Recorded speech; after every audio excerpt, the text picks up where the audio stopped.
All right, now, everybody. Quiet, listen to me. We're going to start a show. Now, some of you people have been with me before. You know it's going to be a tough grind. But we're going to have a show.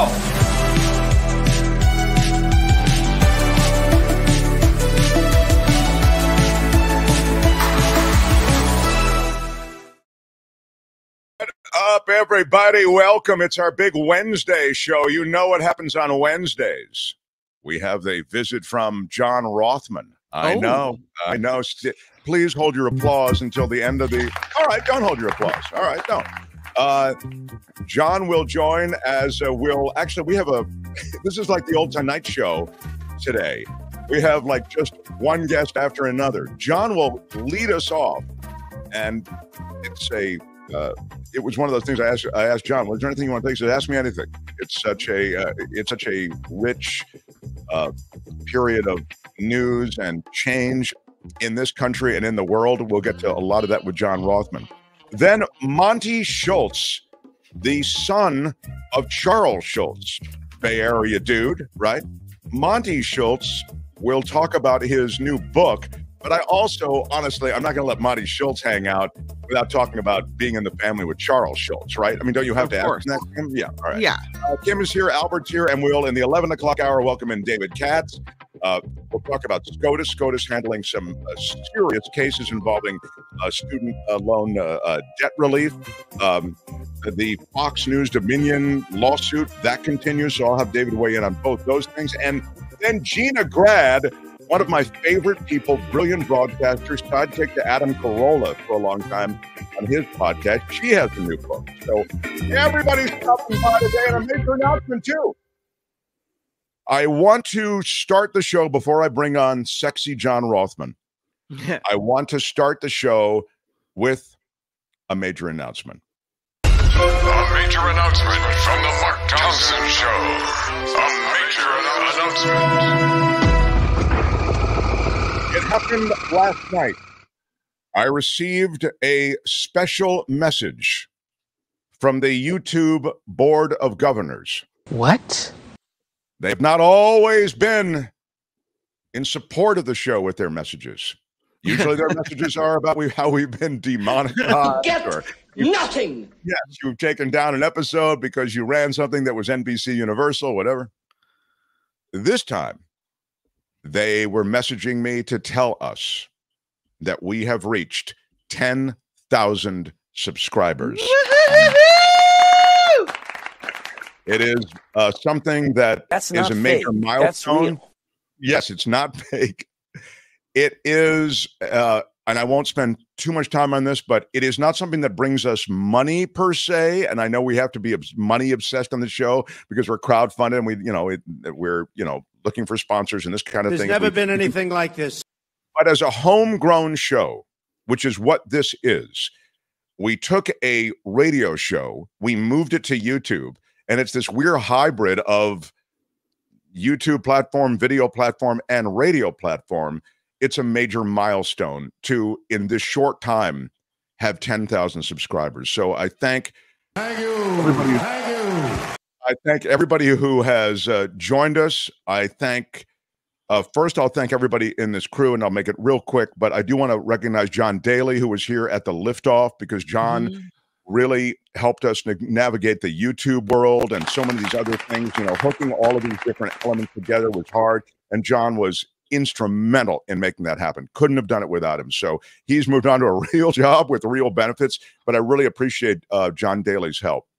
And then, of course, Albert, who has broken out all of the different videos every day and who strips the audio and sends it to the various podcast platforms.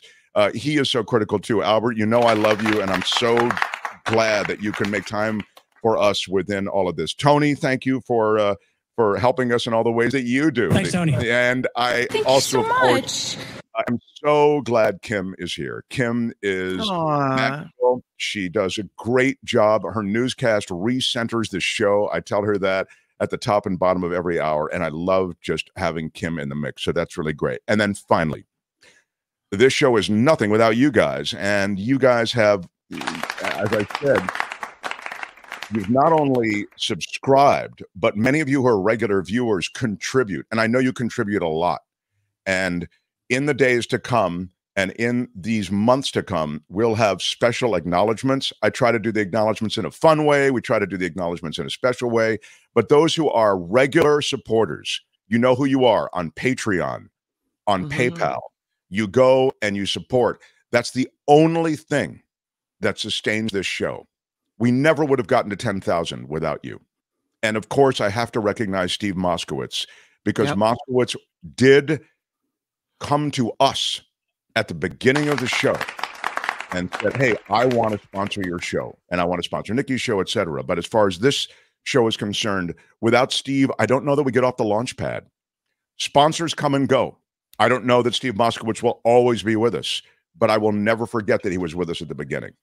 So thank you all. Really, really exciting for us. And, you know, we're headed to 20,000 now.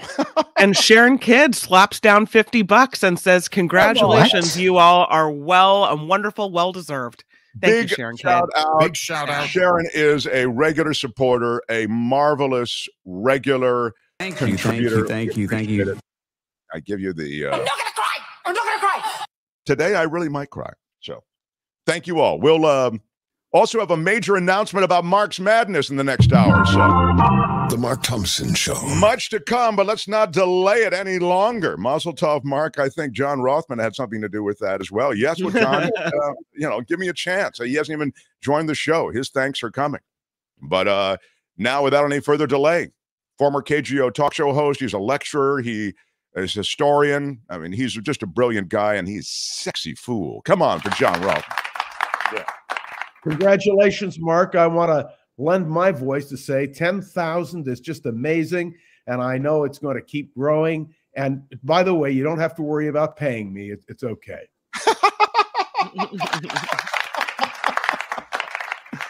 Well, we wish we could pay all of our contributors. I mean, who is having that conversation? You're right. None of us are having it. But if anyone was worthy of some sort of, it would be. John, as you look at the world today, I just see the Ukraine situation so potentially volatile. I see the politicized nature of this train accident and the inability of us to actually make changes that would be positive toward either averting another disaster like this or addressing the ongoing concerns and the lack of regulation when it comes to handling a disaster like this.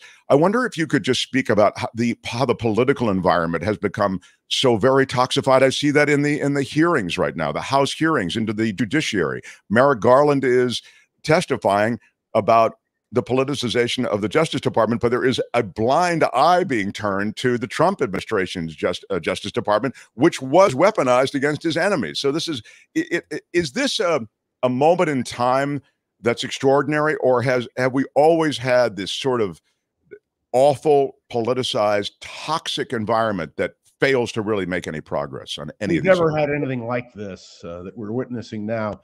I want to mention the fact that Rupert Murdoch went on the stand, so to speak, under oath, and pointed out that Fox is not really news, that he tried to separate his news from the opinions of his hosts.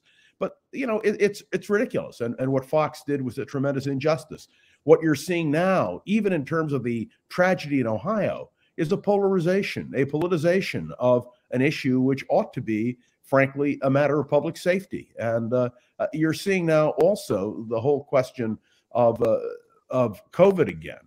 And I don't know if you've been listening, but the whole question of the Wuhan lab. And when we were on KGO, of course, you and I and the others, Pat and the others, talked about the fact we don't know what the origin of the virus is. We wanted to deal with how do you protect people today who are here.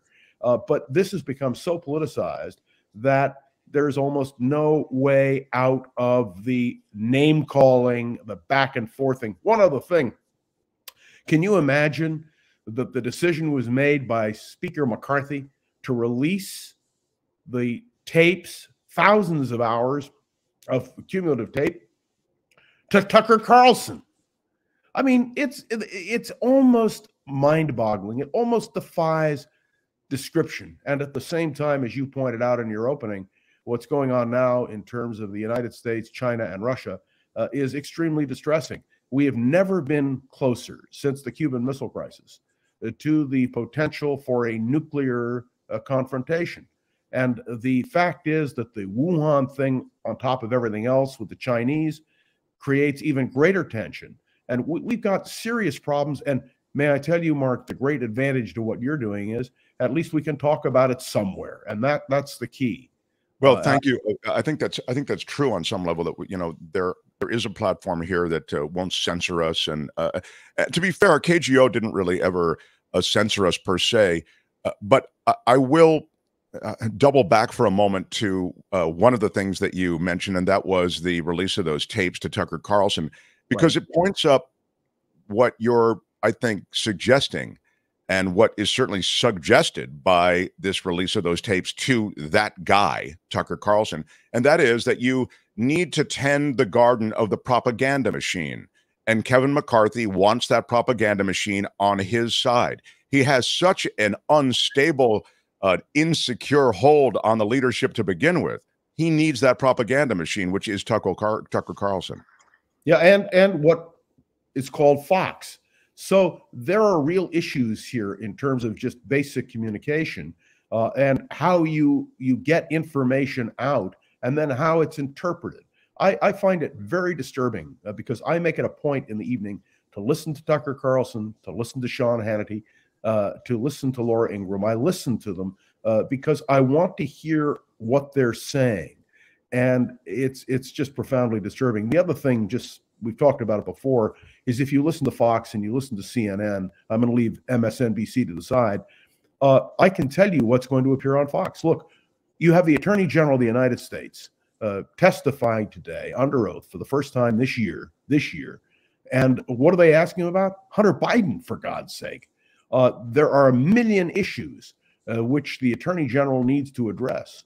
And that's what the Republicans are focused on. I mean, it almost defies description. And by the way, they're going to call Dr. Fauci in to testify. They're going to get involved in all of these hearings, which frankly, I think have little relevance to where we are in the world today. So that's Rothman's complaint, if you will. Yeah, well, I mean, there's no question that you're right. I mean, this is what we feared. I mean, there's no real work getting done. These are a bunch of political and petty grievances that are being played out in Congress, and in a Congress that really has actual work to do, but they aren't going to do it. The controlling party in the House just won't let you do it. The bigger issue, I mean, as it sort of looms, is this, I think, the debt, and the fact that they, of course, are all concerned with the debt when it's a Democratic administration, not so much when the GOP's in charge. Of course, it's part of the hypocrisy. But you pointed out you're going to have a number of authors on the program today, which is great. I can tell you that all presidential candidates now write books. And Ron DeSantis's book is now out. I haven't read the new book. I've only read the summaries that have existed. But do these books have any relevance to anything in terms of what we're really doing? And is anybody going out to buy the books? That's the other question. We've had people who've run for president who have written bestsellers. And the first one to really do it was John F. Kennedy in Profiles in Courage. And that was in 1956. And of course, he didn't run until 60, but it laid a groundwork. But as someone who collects political biography and books by candidates for political office, the mediocrity here is just astounding. I was interested in a recent poll, I think I saw it yesterday, which said that DeSantis is fading fast and that Donald Trump is now pulling ahead again. And that should concern all of us in terms of the future of the Republican Party. And the noticeable silence of people in the Republican Party on this question should be of profound concern. I'm waiting for Liz Cheney. Now, you'll recall this week, Donald Trump is obfuscated on the question of whether or not he will participate, or guarantee rather, that he will support the Republican nominee for president. Now Ronna Romney, who is the chair of the Republican Party, is saying, well, he'll come along, we'll all come along. But the simple truth of the matter is the Republican Party has a serious problem. They have no alternative to Trump. And I say that in terms of ideology, not in terms of personality. And if there is no diversity, if you don't have a Liz Cheney or an Adam Kinzinger or even, if you will, a moderate Republican of some sort running for the presidential nomination, it really becomes a referendum only on whether the Republican Party will veer from the path of Donald Trump. Sadly, John, I think a lot of it doesn't go down on ideology. I think it goes down on personality. I mean, we've seen that. I mean, Trump with a couple of talking points, build that wall, Mexico's going to pay for it, bring back American jobs, all the BS. I mean, he didn't, meantime, all of his products are made in China. I mean, the Trump administration wasn't underpinned by some political philosophy or even world outlook. This guy's world outlook was all about himself.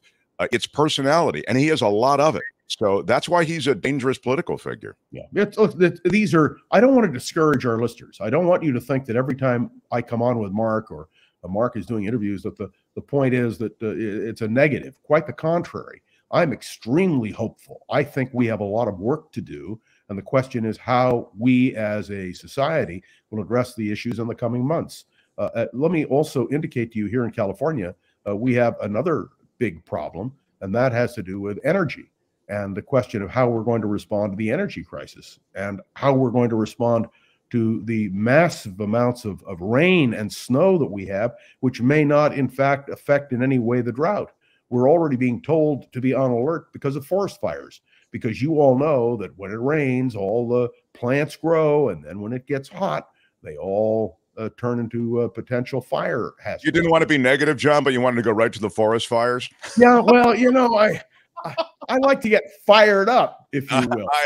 I think we talked about this yesterday. The fact that short-term concerns in terms of recharging reservoirs, this sort of thing, were addressed by all of these storms. But the reality is you don't solve a mega drought with one record winter, and the aquifers will take years to be recharged. We'll need many, many winters like this. So I have a confession. Not to mention the overall drought in the West. Go ahead, sorry. I have a confession to make. My wife and I did a restoration of our bathroom, and we put in a tub, one of those big tubs that you can open the door and walk in and all the rest. I haven't used it in almost 2 years, but the other night it was so cold and I wanted a nice hot soak that I filled up the tub, and I still feel guilty about it. But I want you to know these are the kinds of dilemmas which we face in our everyday life that are very tough. Well, I drink that bathwater. That's all I want to say. I love John Rothman so much. That's I know what you're saying. I mean, it's tough. Look, living sustainably and managing our resources really should be our first concern, but that's not the way our society is organized. We're organized, it seems, and prioritized around freedoms, and we don't balance those. And I'm talking about freedoms for big business. In fact, if you look at the SCOTUS rulings. Now, David Katz is going to join us in the next hour, and we're going to talk more about what's happening with SCOTUS. It's fascinating. Yeah, it is fascinating. And I reminded everyone when Gorsuch got in. I reminded everyone with Amy Coney Barrett and Kavanaugh, all three. I told you, I know we talk about abortion, and I know that's the banner headline. That's the thing on the marquee. But what you have to remember about these justices is they're insanely business friendly. They will almost always rule with the corporation. This in John, help me. It was Gorsuch who ruled in that trucker case where the trucker was freezing to death, literally freezing to death. Exactly. And he had to leave his truck, his 18-wheeler, by the side of the road, even though the Home Office said, no, stay with the truck. He had already lost feeling in his legs. And he left the truck. It was Gorsuch who ruled with the company that the guy should have stayed with the truck. That's how business and corporate friendly they are. That's one example. There are many. So I see the emphasis on corporate and business freedom being a real issue going forward, John, in the way that you talk about living sustainably and regulations that make sense when it comes to the environment, for example. Oh, sure. I mean, all of these points are real. There is an important point to make about the judiciary. Joe Biden has now had more judges in the lower courts affirmed than Donald Trump. The question becomes how much more can be done in terms of the judiciary. And you and I have talked about this in the past, Mark. When we vote for a president, we just don't vote for a president. We vote for the makeup of the courts. meaning the Supreme Court and the lower courts. These are federal nominations. And one of the most important, significant facets of the late election, the midterm election, is the Democrats have control of the Senate. And remember, judicial nominees go through the United States Senate. This augurs well for those who are concerned about the future of the courts. As to the Supreme Court, I think any thought of an expanded court is dead. I don't think that'll happen. But I think, in fact, one of the things that the Biden administration is looking at is as justices retire, if they retire, or as the case may be, there are vacancies. Who will they put on the court? The court is poorly constructed, right, John? I mean, it's a holdover from a different time. Yeah, it's not poorly constructed. It's the way we work. I went back recently and reread the material I have on the court packing of Franklin Roosevelt, who had the same concerns, or Richard Nixon, the very famous book on the Nixon court called In His Image. Every president wants to craft a Supreme Court in their image. But I have to tell you, I'm very concerned about the prospect of tampering with the Supreme Court. And this is something we all have to be concerned about, whether we are on the left or the right. And the integrity of the court is going to be absolutely critical. I was fascinated, by the way, at the State of the Union that retired justices, including Stephen Breyer, were present. President Biden spent a lot of time with Justice Breyer that night, comparative to other things, and I thought that was very significant. Let me also point out, Jill Biden is giving a series of interviews, and among the things she's saying is that she believes Joe is going to run for the presidency again. We will have that decision, we are told, in the early spring. So it's rapidly approaching. There seems little doubt that Biden is going to run. There is little doubt that Kamala Harris is going to be his running mate. There's no talk of dumping her. But the Democratic Party has to consider carefully its future if anything happens to Joe Biden. We seem to always end up in this place, John Rothman, because top of ticket, let's assume it's Joe Biden. And then we get to your girlfriend, Kamala Harris. You know, I don't think she's a strong candidate, but she wasn't, to be fair, a weight on the ticket. I mean, to the point that, you know, Joe Biden couldn't. He has huge support. Remember, the first primary now will be held in South Carolina, despite New Hampshire's objections. And that Kamala Harris's strength is her sorority, which is based in South Carolina. And she has huge support in the African-American community. By the way, we didn't mention what happened in Chicago yesterday in the primary, where for only the second time, not since Jane Byrne, has a incumbent mayor been denied the nomination again. And so that's Lightfoot is now out as will be out as mayor. There will be a new mayor of Chicago. And that addresses another question. I know we're running out of time, but how does a mayor solve problems? It's a very complex question because mayors have only so much power. And what we've seen in Chicago is that limitation. We're seeing it again in Oakland, or right here locally, over the question of the firing of the police chief. And yes, we see it here in San Francisco. So no matter where you are, these are all questions of political power and how we are going to see power used to benefit the people. I had a good time at the Black Cat.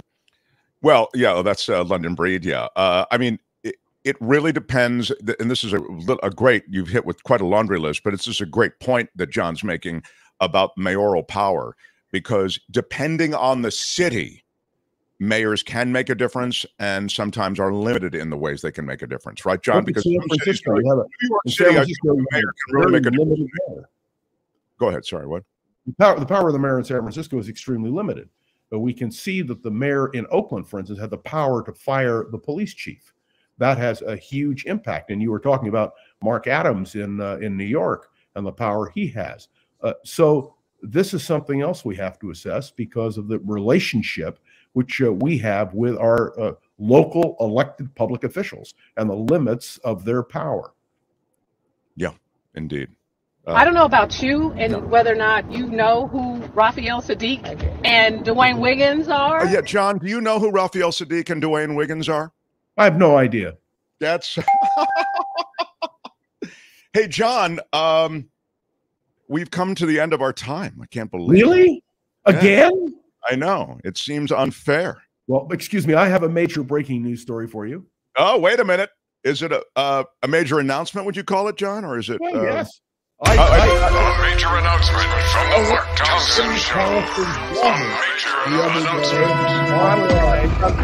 Talk over the announcement, please. She was phenomenal. Phenomenal. So, Kim, your daughter, to me, is a star. And I just wanted to indicate that before we ended this particular segment on the Mark Thompson program. Oh, I didn't hear the entire thing. So that's what the major announcement was, that your daughter is a star?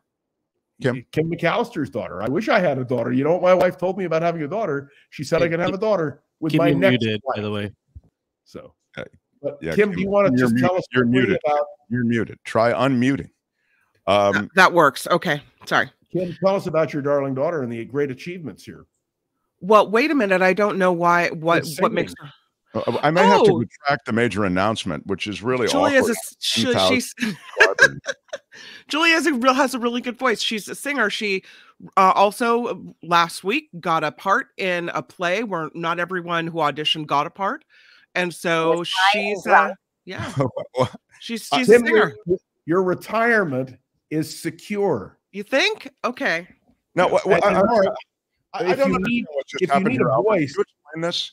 If you need a voice to sing a commercial, I would suggest to you that Julia is your star. It's true. Well, she is terrific. We played a little bit of her performance once on the air. Some that might have been during our first kickoff month, but she is great. I know John, we have to conclude, Mark. I'll look forward to next week. The best, pal. All the best. John Rothman, everybody. Come on. We love you. Love it. The Mark Thompson Show. That was awkward, Albert. I don't get that. He wanted a major announcement. And then when I asked him what the major announcement was, he said, oh, Kim's daughter is a star. Well, I think he said something else, but it was hard to hear. But yes, it was hard to hear because he was talking over the major announcement. I really don't get it. Why are you yelling? I just don't see why. In his defense, she is quite amazing. So, you know. I'm sticking with the major announcement, and I'm going with Rothman on this one. Yeah, that's right. I mean, first of all, no. I mean, there is so much wrong with this. You should recuse yourself. You're not allowed to have an opinion when your daughter's involved in the question. You know, they do this to me all the time. I don't know what the hell they do it for. Casey gets it. Casey gets it. Is Don on the phone? All right. When we come back, we'll talk to Monty Schultz, the son of Charles Schultz. He has a new novel. He's a writer. What was it like to grow up the son of Charles Schultz? I'm sure he doesn't want to talk about that, but we are going to ask about that. I think we have Katz next. Oh, it's Katz next. We have, David Katz. I really screwed. So I've actually teased the facts that Katz is going to be on at 11 o'clock. I teased it earlier, but you didn't correct me. Are you too intimidated by me, Albert, to have corrected me at that time? Is that what was going on? Or you? No, that wasn't the case. I was a little busy here. Oh, okay. All right. All right. Anyway, the point is, whoever is producing this thing has no idea what they're doing. This is like 90 seconds of awkwardness. First, the Rothman thing with it, and now, all right. So next, we reload. David Katz. I have some audio from SCOTUS that I want you to hear, and I want David Katz to hear. When I heard Neil Gorsuch say this thing that I'll play for you in the coming segment with David Katz, I thought to myself, wow, he is now saying the quiet part out loud. This guy is way in bed with corporate America and big business. And it's just not fair to the process and to life in this country. I mean, the judicial system is that balance, and it's clearly one way. I'll play that for you next. David Katz will weigh in on all things SCOTUS, the student loan relief, all of these different issues, the Dominion voting situation with Fox News. Is Fox News done as a result? Is this case essentially over? It seems like it's game, set, match, but we'll find out. Smash the like button like a boss. Come on. Smash it with your iron rod. On our big 10,000 subscriber day. Good to have you. It's really exciting. I mean, I can't. I'm overjoyed. Just thanks to everyone who subscribed. Thank you. Thank you. Thank you. Thank you. Thank you. Yeah. Thank you. Would you say? Thank you. Thank you. I would thank say. You, thank you. Yeah, okay. I would absolutely say. Yeah. I've told you, it's never easy being in this business. The Mark Thompson Show.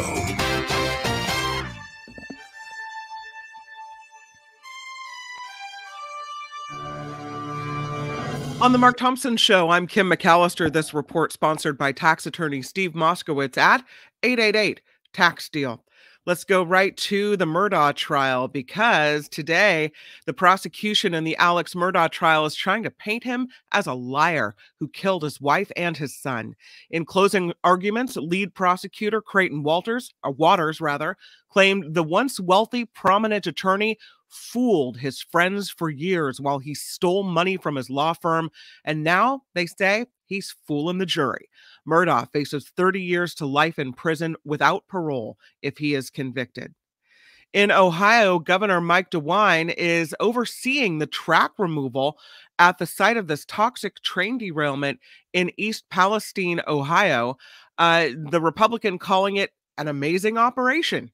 This comes as news reports say Norfolk Southern CEO Alan Shaw will testify before a Senate panel March 9th, and a bipartisan group of senators will introduce legislation to shore up safety regulations for the railroad industry. Yeah, which is something that should have been done long ago, was done some time ago. It's a this is well, the wasn't it undone? And then undone, and now it'll be kind of done probably. I mean, and then we have the S show, and now we have to go back and redo it again, Yeah. Americans are out and record-breaking. Get ready for this. Oh, what? I thought it was some like everybody. No. Oh, okay, sorry. Let me hear the whole story. We are out. We are without a record-breaking $8.8 billion because of scams last year. New data from the Federal Trade Commission shows reported fraud losses increased more than 30% in 2022 from the year prior, despite the number of fraud reports decreasing. Investment scams cost Americans the most.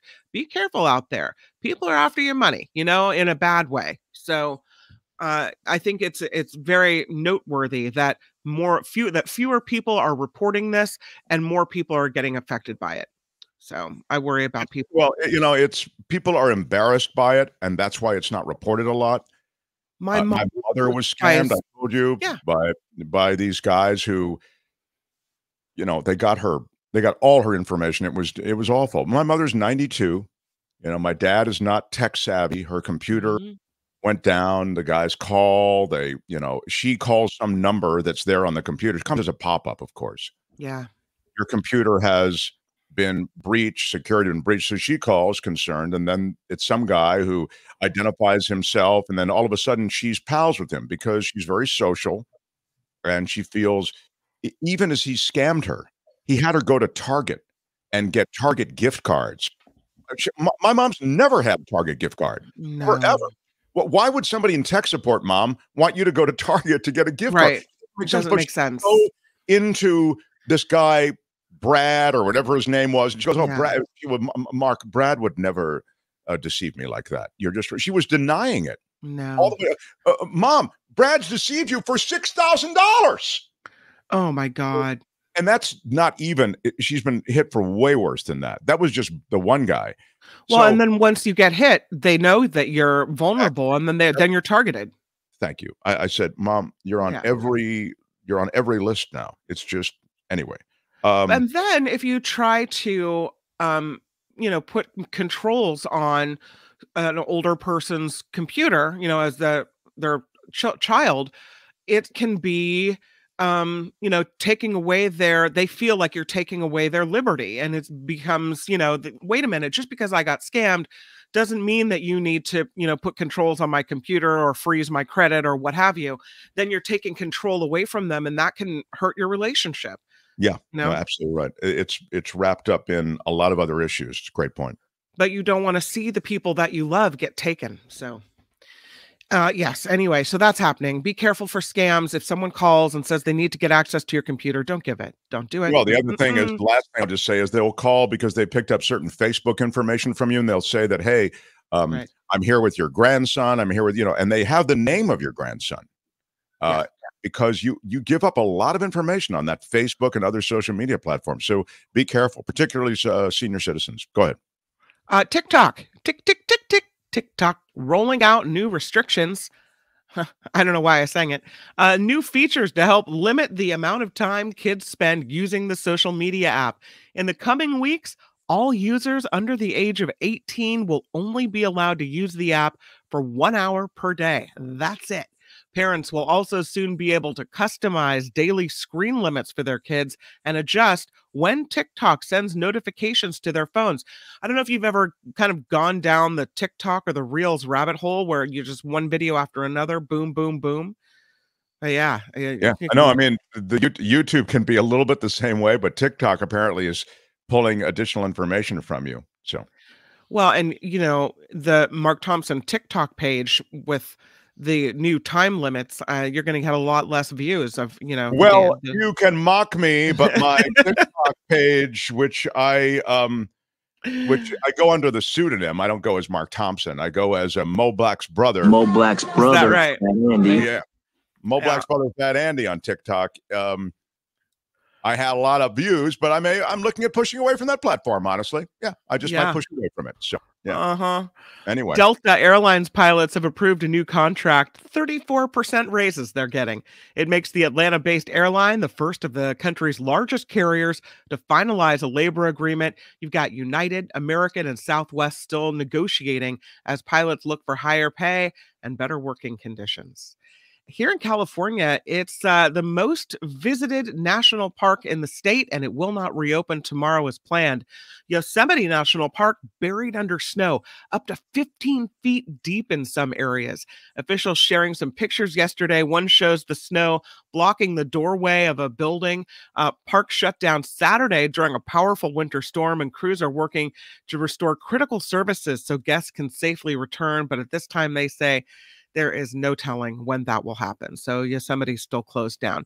Wow. And I honestly don't know if your day would have been the same without this story, but you're welcome. There's an Arizona dog being recognized for having the longest tongue. His name is Bisbee, and here he is. He's an English setter from Tucson, Arizona. He was recently honored by the Guinness World Records book as having the longest tongue on a living dog. The length There's never been anything like this. Length begins at the tip of the snout to as far out as the tongue will reach, and Bisbee's measurement came in at 3.74 inches. I mean, who even thought to measure this? Well, longest tongue.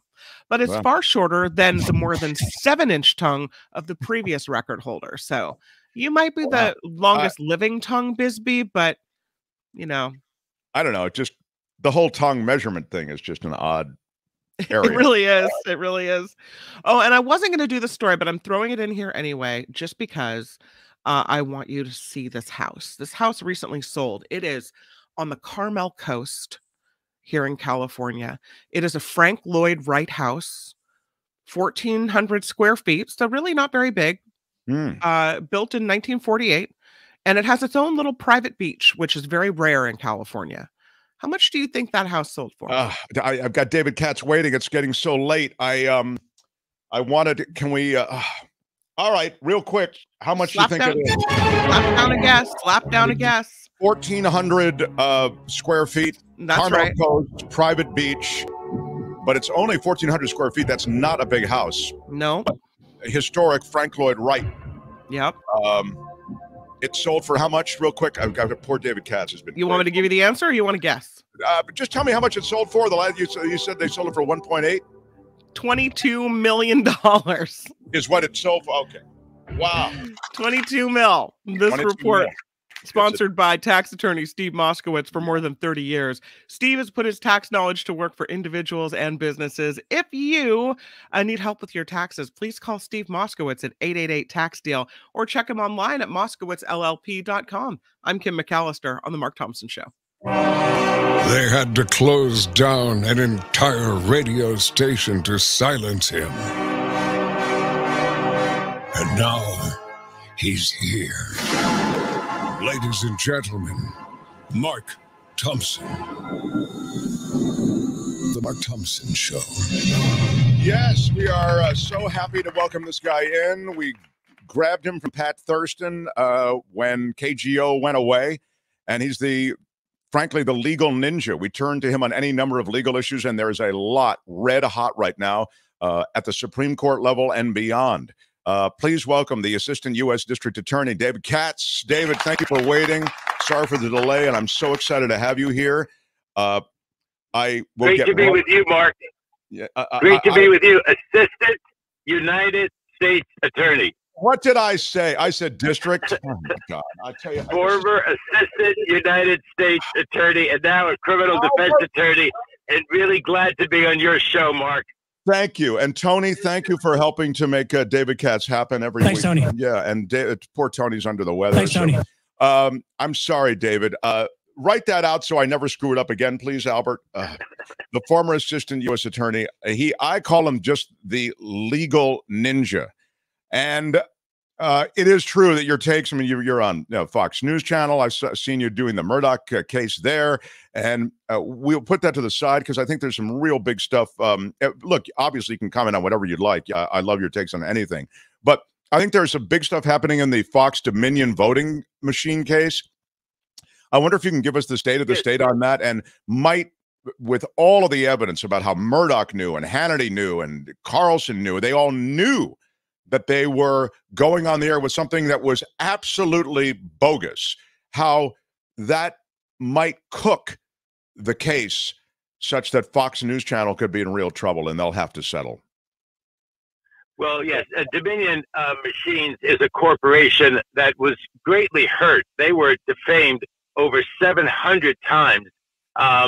And basically because Fox was losing market share, instead of going with the truth as the executives and the presenters knew it, and the internal documents show that they knew it, and they knew that these were lies about Dominion, they nevertheless went on and published the lies. They put them on TV because they were worried that Newsmax was eating their lunch.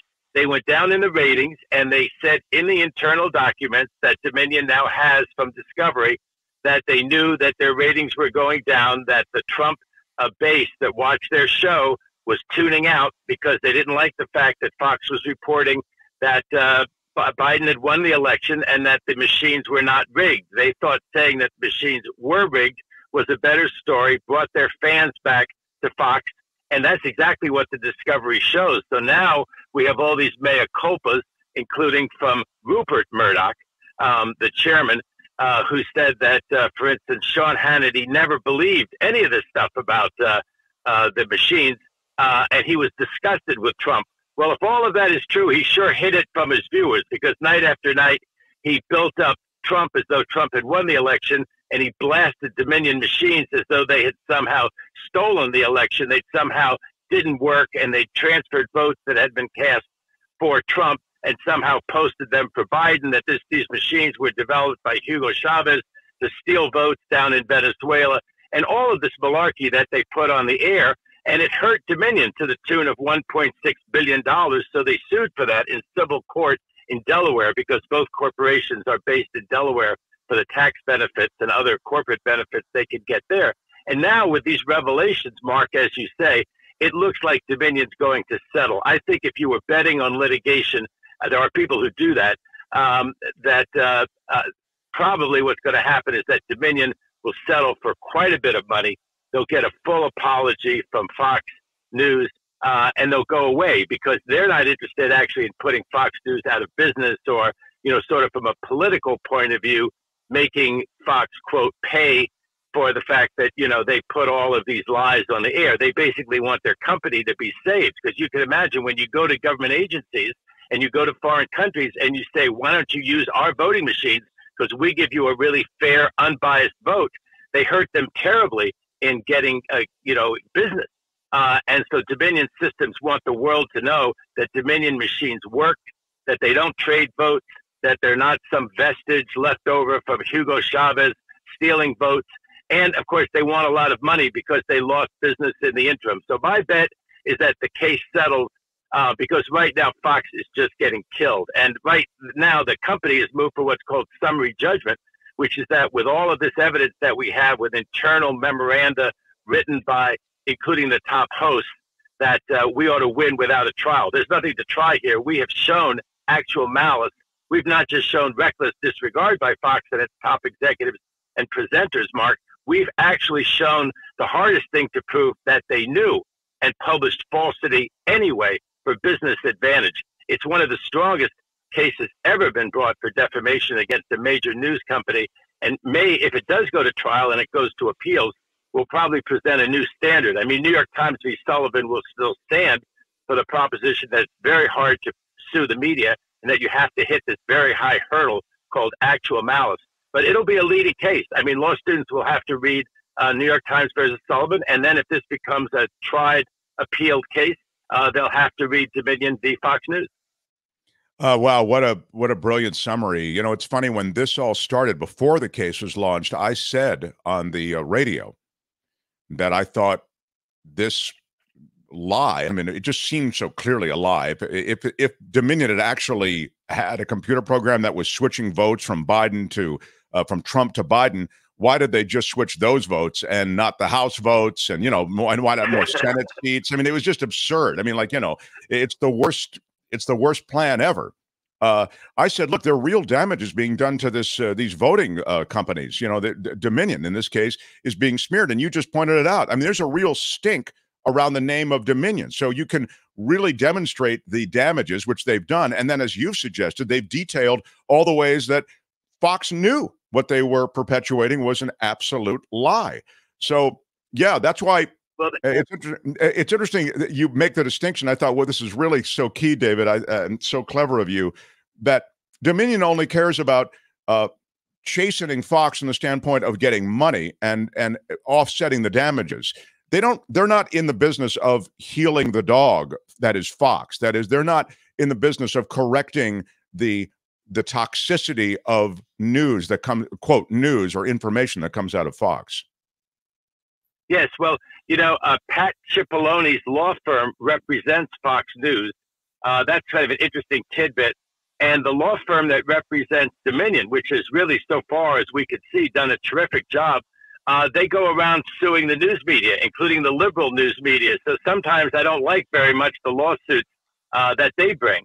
But they seem to have a very righteous case here, and getting these internal memos. You know, one of the things that's remarkable is just how freely these presenters all write. When I presenters, I mean Hannity. They invited Sidney Powell and Rudy Giuliani on the show. They have emails between among Hannity, Laura Ingraham, and Tucker Carlson, where Laura is saying things like, "This Sidney Powell is a nut. Nobody wants to work with her. Nobody wants to work with Rudy either." But then, as I say, after Newsmax starts to eat their lunch, there's a real turn in them, especially by Tucker Carlson. He just emerges as such a scoundrel and a villain from this, because he actually writes, "Hey, we're losing market share. Hey, don't you guys see what's happening to the ratings?" And then there's somebody at Fox who actually fact checks the Dominion story. And she comes up with the idea that, you know, well, fact-checking it, there's no facts to back it up. We're putting stuff out there that's just not true. That's my fact check. And Tucker Carlson says, "Get her fired. Get her fired." You know, multi-millionaire like Tucker Carlson wants to get some poor working journalist fired from her job for telling the truth in a fact check. So he looks terrible. And apparently Fox has embargoed the whole story. Apparently they're just not reporting on it at all, which, of course, if they were going to give a slanted report, that wouldn't be good. But I mean, they're not giving an honest report of what happened because, of course, they look really bad, and they don't want to tell the habitual Fox viewer, the person who just looks at Fox News, "Hey, we really screwed up." Murdoch apparently had the idea of doing a huge mea culpa, a corporate mea culpa, a group mea culpa on January 5th. They were going to have all three of those top presenters basically say on the air, "Trump lost, Biden won. That's the way elections roll. We'll win the next one." And Dominion didn't do anything wrong. That press conference was never held. That was never put out. And of course, we had January 6th the next morning. Think about that, how they could have stopped Fox and its top presenters, that from happening. Now, let me just say this. I've been on Laura Ingraham's show, and she's been fine with me. I've been on Trace Gallagher and talked to him mainly about criminal stories with the two of them.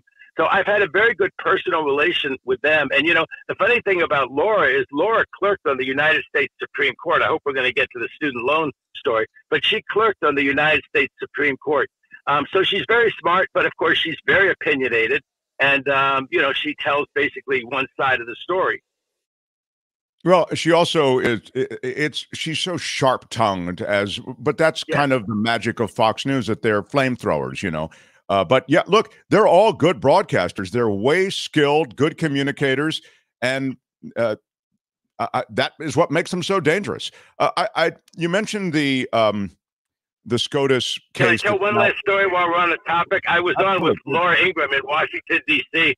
There were 5 of us, her, 3 other people from the right, and me, David in the lion's den. Not Daniel, but David in the lion's den. You were the legal and I held my own. You're taking them all on. Yeah, what happened? I held my own, but the remarkable thing, Mark and Kim, was that that was when she had called one of the victims of the Parkland shooting an actor and impugned him and so forth. So all of her major sponsors had canceled.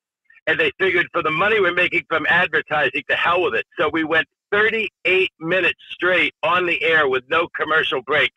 The camera on you all the time. So it was quite an experience in Washington, D.C. And I was not invited back on, but I tell you, I fought 4 against 1. And it was so ridiculous because they wanted to talk about the famous footnote in the FISA warrant. And I told them all, I believe in the 4th Amendment. I'm a criminal defense attorney. This is not that warrant. That FISA warrant was good. That guy in Trump's camp looked like he was a spy. And whether they dropped that footnote or changed that footnote, those judges would have issued that FISA warrant. You guys, there's no there. All of the Trump investigation is not fruit of the poisonous tree. Criminal defense 101. And as I say, I got that in it with people screaming in both of my ears, the other 4 of them, right? I'm telling you, I would rather have David Katz on, in an argument than any of them. Well, David Katz is, I mean, I've said it before, best guest ever on KTO, and a regular on Pat's show. So I feel so lucky that we have him here. David, I do want to get to the SCOTUS case with the student loan relief. It's being challenged, and it's being challenged in certain specific ways, even with laws that seem to be, I think, fairly arbitrary in terms of the imposition of these references. And I've got a piece of audio to play you from Gorsuch. Yeah, but I'll get to that in a second. First, give us a sense of what's happening in terms of the student relief case that's now being argued in oral arguments before the Supreme Court. Well, the case is extremely important, and it may seem dry to some people, but it's sure not dry to the 25 million Americans who've asked for relief from their student loans. About 15 million have been granted of those 25 million requests. And the impact of the case is that if it's struck down, not only will those 25 million people have to pay, but apparently the 15 million people who've gotten a, quote, approval to not pay, those are going to be undone. Now, the good news, though, for the administration, for the cancellation, the termination of the loans, is that it looks like this case may be in trouble. I know a lot of commentators don't feel that way, but there's a big standing issue in the case. And that may be why 2 conservatives joined the 3 moderates and liberals on the court to produce a 5-4 vote to say that this challenge doesn't have standing. There are 2 different cases. Some of them are just brought by 2. One is just brought by 2 taxpayers. And the conservatives have policed this doctrine of standing and said, just because you're an unhappy taxpayer doesn't mean you can go to court.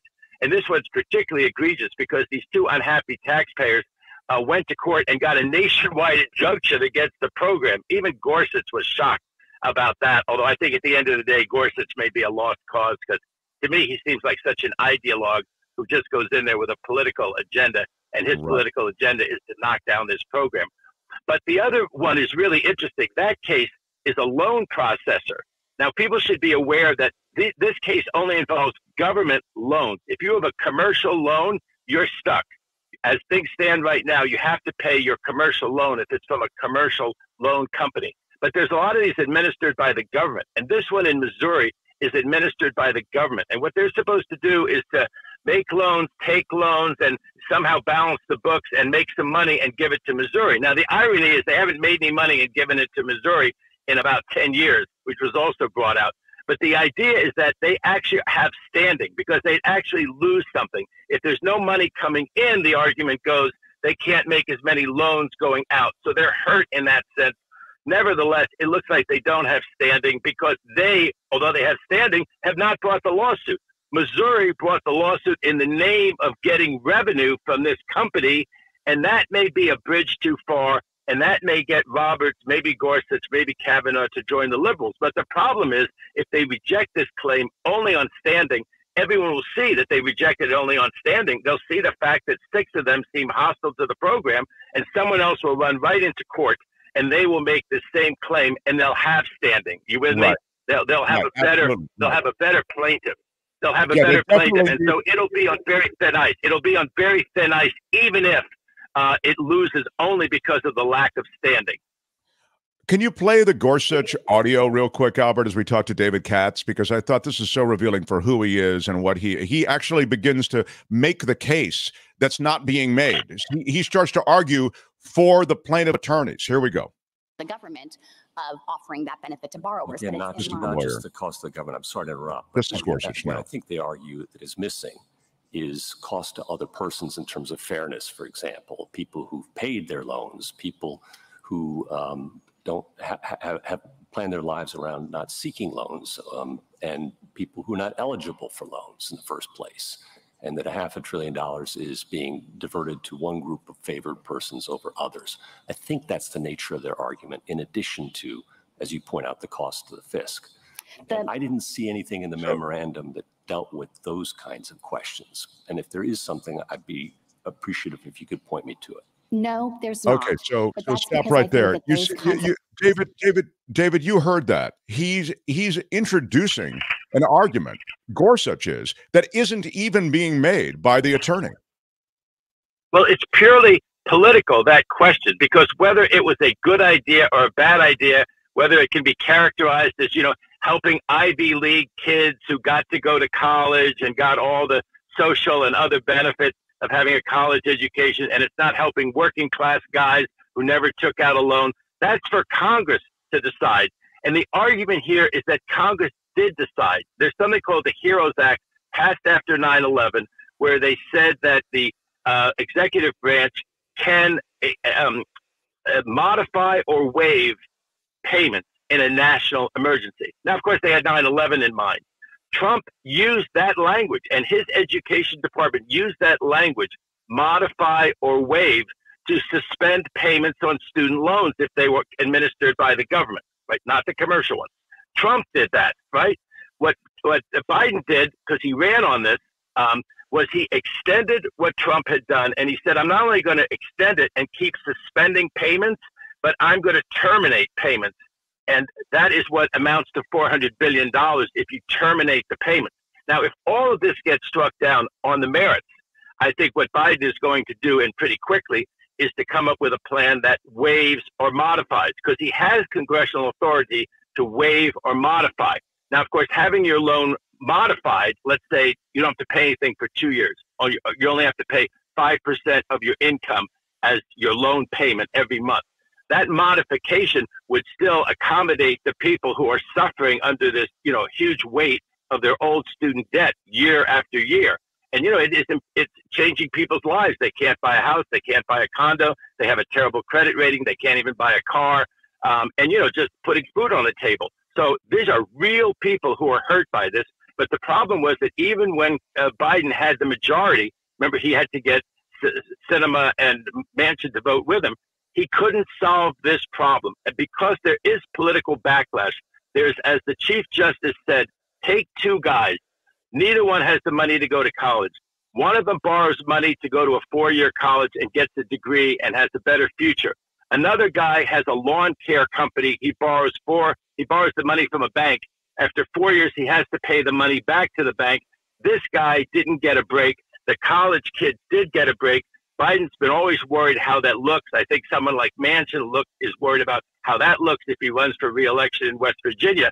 But Justice Kagan asked a great question, which was, look, Congress didn't make a law that said you can modify or waive loan care loans. It passed a law that said that you can modify higher education loans. That's what HEROES stands for.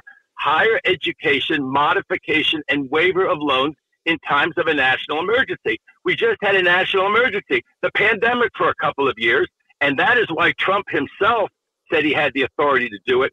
I think Biden surely has the authority to do it, but the word terminate, the word cancel, may be too far. And if they knock it down on the merits, I think that's where they're going to go, on knocking it down on the merits. And of course, Biden still has the option of modifying it, and they could still try to get the Republicans, but with the House, it may be very difficult to get the House to do anything. I think they would like to run, we're the friends of the working class. All Biden and the Democrats want to do is cancel these loans for the rich kids who got to go to school. And the answer to that is going to be no. It's not just for rich kids who went to school. Those 25 million people aren't all rich kids who went to school. They're people who borrowed money. They advanced in life. The guy who didn't, who started the lawn company, well, wait a second. He could have had a very successful lawn care company. And so I think that the Democrats will definitely run on this. If the Supreme Court knocks it down, they're going to say, there they go again. There goes the Supreme Court again, Mark, right? They knocked down the environmental regulations. Now they're knocking this down. They have this crazy idea that Congress's intent has to be so clear. Why does Congress's intent have to be so clear? If it's Congress's intent, more likely than not, that was Congress's intent. But, you know, they have this new major policy doctrine that unless it's very clear from the statute, they won't let the executive interpret it. Basically, they said the judiciary can interpret it. Why can the judiciary interpret it that it's not the intent, and yet the executive branch can't determine that it is the intent? All the court should do is say it is or it is not the intent, not say it has to be some clear standard. That's the way to knock down all the regulation. They always say it's not clear enough. And last thing is that Kagan said from the bench during the argument, she said, you know, we have a lot of statutes that are unclear. This one is not unclear. It says that Congress approved modifying or waiving the student loans in an emergency. We had an emergency, and it was waived or modified. Again, is terminating it, canceling it, going too far to modifying and waiving? That'll be the question on the merits. That major policy directive is a thing that they're using. It's such a, it's just a strategy to seize more power. You stated so well, David Katz. I mean, it's scary, really, how much power the Supreme Court is seizing and taking away from the American people. And they know that Congress can't get anything done. So when they could go, well, until Congress passes a law, it's on us to decide, the Supreme Court. And we know that Congress is, you know, when it comes to actually getting anything done, it's really hard to get anything done for the reasons you've mentioned in a divided Congress. Wish we had more time. I look so forward to it. Thanks for sliding your time earlier today. David Katz, the former assistant U.S. attorney, the tax ninja. You can find him on Twitter at David Katz Law. So look forward to your takes, my friend, and I look forward to next week. Thank you. Usually at Thursday at 11. Usually it's Thursday at 11. Yeah, it's usually Thursday at 11, right, Albert? Today we had a lot of stuff we had to move around. Isn't that right, Albert? Yeah, we just had to move a couple of things around. So thanks, David, for being flexible. Yeah, really, really cool. Albert, thank you. Yeah, thank you, David Katz, everybody. Come on. Thanks, David. Appreciate it. Yeah, right on. Good stuff. The Mark Thompson Show. Smash the like button like a boss. Smashed it with your iron rod. If you're just joining us, we're very excited today. We just hit 10,000 subscribers. And so this is a show packed with guests. We're running a little behind, but Kim, Albert, Tony, who made possible the David Katz thing and has helped us technically so much. John Daly, one of the early chefs in the kitchen that helped us bake this cake early on. Couldn't have done it without him. So it's really been a group effort. And of course, most of all, viewers, listeners, and contributors. And we will acknowledge super stickers and super chats in this show. I'll also try to effort a special shout out to some Patreon subscribers. But at the end of every show, we post the names of all of you who have supported us. And those of you who have supported us in great ways, we try to put your name a little bit in a greater font so that people can see, wow, they really stepped up. So thank you, all of you who've contributed through Patreon and PayPal, themarkthompsonshow.com. We're a crowdfunded show, so have to ask you to step up that way from time to time. Kim, we'll do some news, maybe an abbreviated newscast, and then Monty Schultz joins us. We have got Monty already waiting. You want to just go right to him? You make the decision, Albert. You're in the captain's chair. Yeah, we'll do a bigger news at the bottom of the hour. We can get right to Monty. All right, Monty Schultz. I've told you it's never easy being in this business. The Mark Thompson Show. Put it together for Monty Schultz, the author. He's got a new novel, and he is someone who has a distinguished personal past, I think, because he is the son of the late cartoonist Charles M. Schultz, who everybody knows, yeah. And Monty Schultz has done a new coming-of-age novel, and it sounds really intriguing. And I'll let Monty tell us more about it. But hey, cool to meet you, Monty Schultz. Welcome. Thank you. Thank you very much. I struggled to get the I was fighting with Firefox. I don't use Firefox. No. Do I really need it? Okay, I guess I do. And I just got it all working together just as I joined this. Okay. Well, we have a rich history of technical frustration with everything to do with this new platform that we're on. You know, we were on KGO Radio. Do you remember KGO Radio? They went away. And we took our entire radio show over here. And when we did it, we had all kinds of technical problems of the sort that you're describing, and we still have them. So welcome to our madness, Monty Schultz. It's it's pretty brutal. Monty Schultz, are you in Sonoma County? No, I'm in Santa Barbara. Oh, okay. Yeah. I moved down here in '78 for graduate school. I live here and in Hawaii. Also have a house up in Nevada City in the Sierra foothills. Where it's actually having real snow. Okay, but Santa Barbara is pretty. Yeah, what did you study? What did you study? What was your degree in? My bachelor's degree was in English, and my master's degree was in American Studies. And then I started writing fiction. Actually, I did computer game reviews for a long time for a couple of companies, and then I started writing fiction. I write music too. Wow! Look at that. I started writing as a songwriter. And then my dad saw I had a gift for lyrical language, and he pushed me right away into writing fiction, prose. Well, I mean, it seems like a creative household to grow up in, you know, the Charles M. Schultz household. And I have to tell you, when I was introduced to the idea of having you on the show, I thought, wow, I wonder if he's a guy who like didn't get along with his dad because his dad had such a big, you know, profile in the community and was so celebrated. I mean, you know, oftentimes a child can feel as though, you know, their own limelight is being stolen by the, you know, that's a delicate balance as a parent. I wonder what your relationship was. It doesn't sound like you had that though. No, you know, there was a biography written about my dad by David Michaelis, who talked to us and interviewed us for 6 years. And then he wrote that my dad was a tortured, cold, distant artist who didn't have time for his kids, which is the biggest lie imaginable. Dad used to take me to baseball games at Candlestick Park, double headers. He took me to see Game 6 of the 1962 World Series. We played baseball outdoors. We played tennis.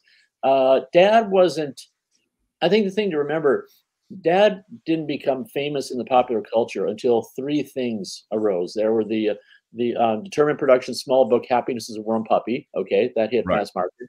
And then the Clark Gessner's musical, You're a Good Man, Charlie Brown. And then I think it was in '65 or something, the Charlie Brown Christmas. So those three things put him in the spotlight of popular culture. But before that, he was just my dad, and he wrote a comic strip. He was not really famous in town, but I know. I was really surprised when I was in 6th grade. One of my friends knew Peanuts. Oh yeah, I like it. Really? I just didn't know anybody who did anything except that's my dad. He just wrote this cartoon strip, and so he wasn't. No, I wouldn't say he was popular culture famous when growing up. And there was no. So this question you ask about being in his shadow, I never felt that at all. All of us loved him, and he was very fun and very engaging with the kids all the time.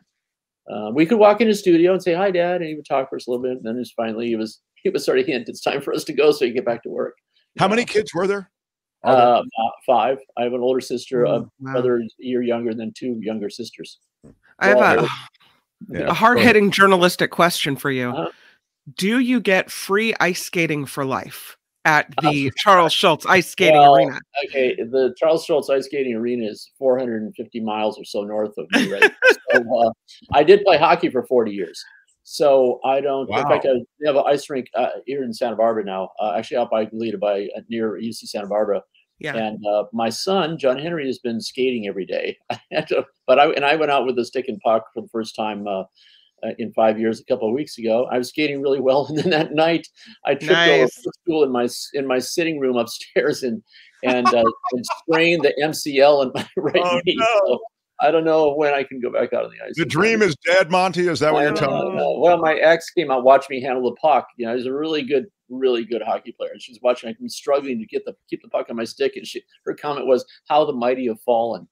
So, okay, thanks. It happens to all of us. Yeah, that's it's a tough realization. I mean, you started the Santa Barbara Writers Conference, so you're someone who really celebrate writing, and sort of in your life, you've both been a writer. Your first novel was in 1990, is what I was reading. Yeah, Down by the River. Right. Well, I didn't start the conference. Barnaby Conrad started the conference, and Dad was one of his first speakers. It was interesting how he got people to speak there. He told Ray Bradbury, Charles M. Schulz is coming to the conference. So Ray said he would join. And then he told James Michener, well, Ray Bradbury's coming to the conference. And so James Michener agreed. So he got That's all this the way things are done, right? And so I used to go to the conference in 75 and 76 and watch my dad speak. And I attended a couple of poetry workshops. And then when I went to graduate school and moved to Santa Barbara, I would go there and listen to him speak. And then I started joining workshops. And then later on, Barnaby Conrad sold the conference to a woman in town. And then she, with some crazy business ventures, ended up losing the conference in Chapter 7. And I bought it. And I've just sort of run it the way Barnaby ran it, like my dad experienced. So I do own it and I teach a workshop. Yep. So as a writer, and we can double back and pick up anything, Kim, if somebody's got questions about, growing up in the household of Charles M. Schulz, but I really want to talk to Monty about being a writer for a second, because being a writer, it seems as though, at least with you, based on everything I've read and sort of know about you, you spend a lot of time birthing these novels. I mean, it's not something that you crank out over a 6-month period.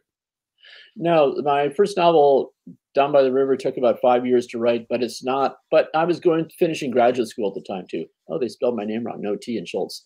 Okay. Albert, wait a minute. Excuse me for a second. Albert, how dare you? You know that if you live in Sonoma County, because everything is named Schultz, right? Unbelievable. Whoever is producing this thing has no idea what they're doing. I want to apologize to you, Monty. My bad. I'm sorry. Yeah. Okay. So what was the question again? I forgot. Exactly. No, we were talking about how long it takes to birth. Oh yeah. Okay. So Down by the River took 5 years. It shouldn't have taken 5 years, but I was occupied writing computer game reviews and writing my master's thesis and that sort of thing. And also I hadn't written a book like that before. Actually, I wrote 90 pages of scenes of people getting killed. It was going to be a cheap supermarket paperback slasher novel. And then I just gave up. I couldn't figure out what was going to happen. Wrote my master's thesis on small town America, and then read those scenes, and I really liked them. I thought they're better than I remembered. And then I grafted a small town novel onto a book about people getting killed and made it a mystery instead. But then I wrote a novel set in the spring and summer fall of 1929, Crossing Eden. That took me 10 years to write. It was a really complicated book. It's a 1,000-page book, and it's 3 novels interwoven as one.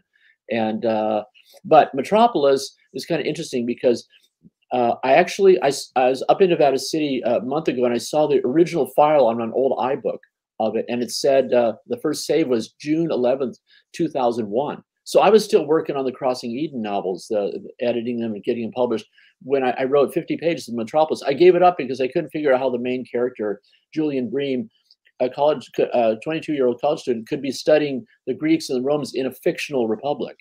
And so I just gave the book up, obviously published the other books. And then in 2019, in Hawaii, I came back and looked at the book.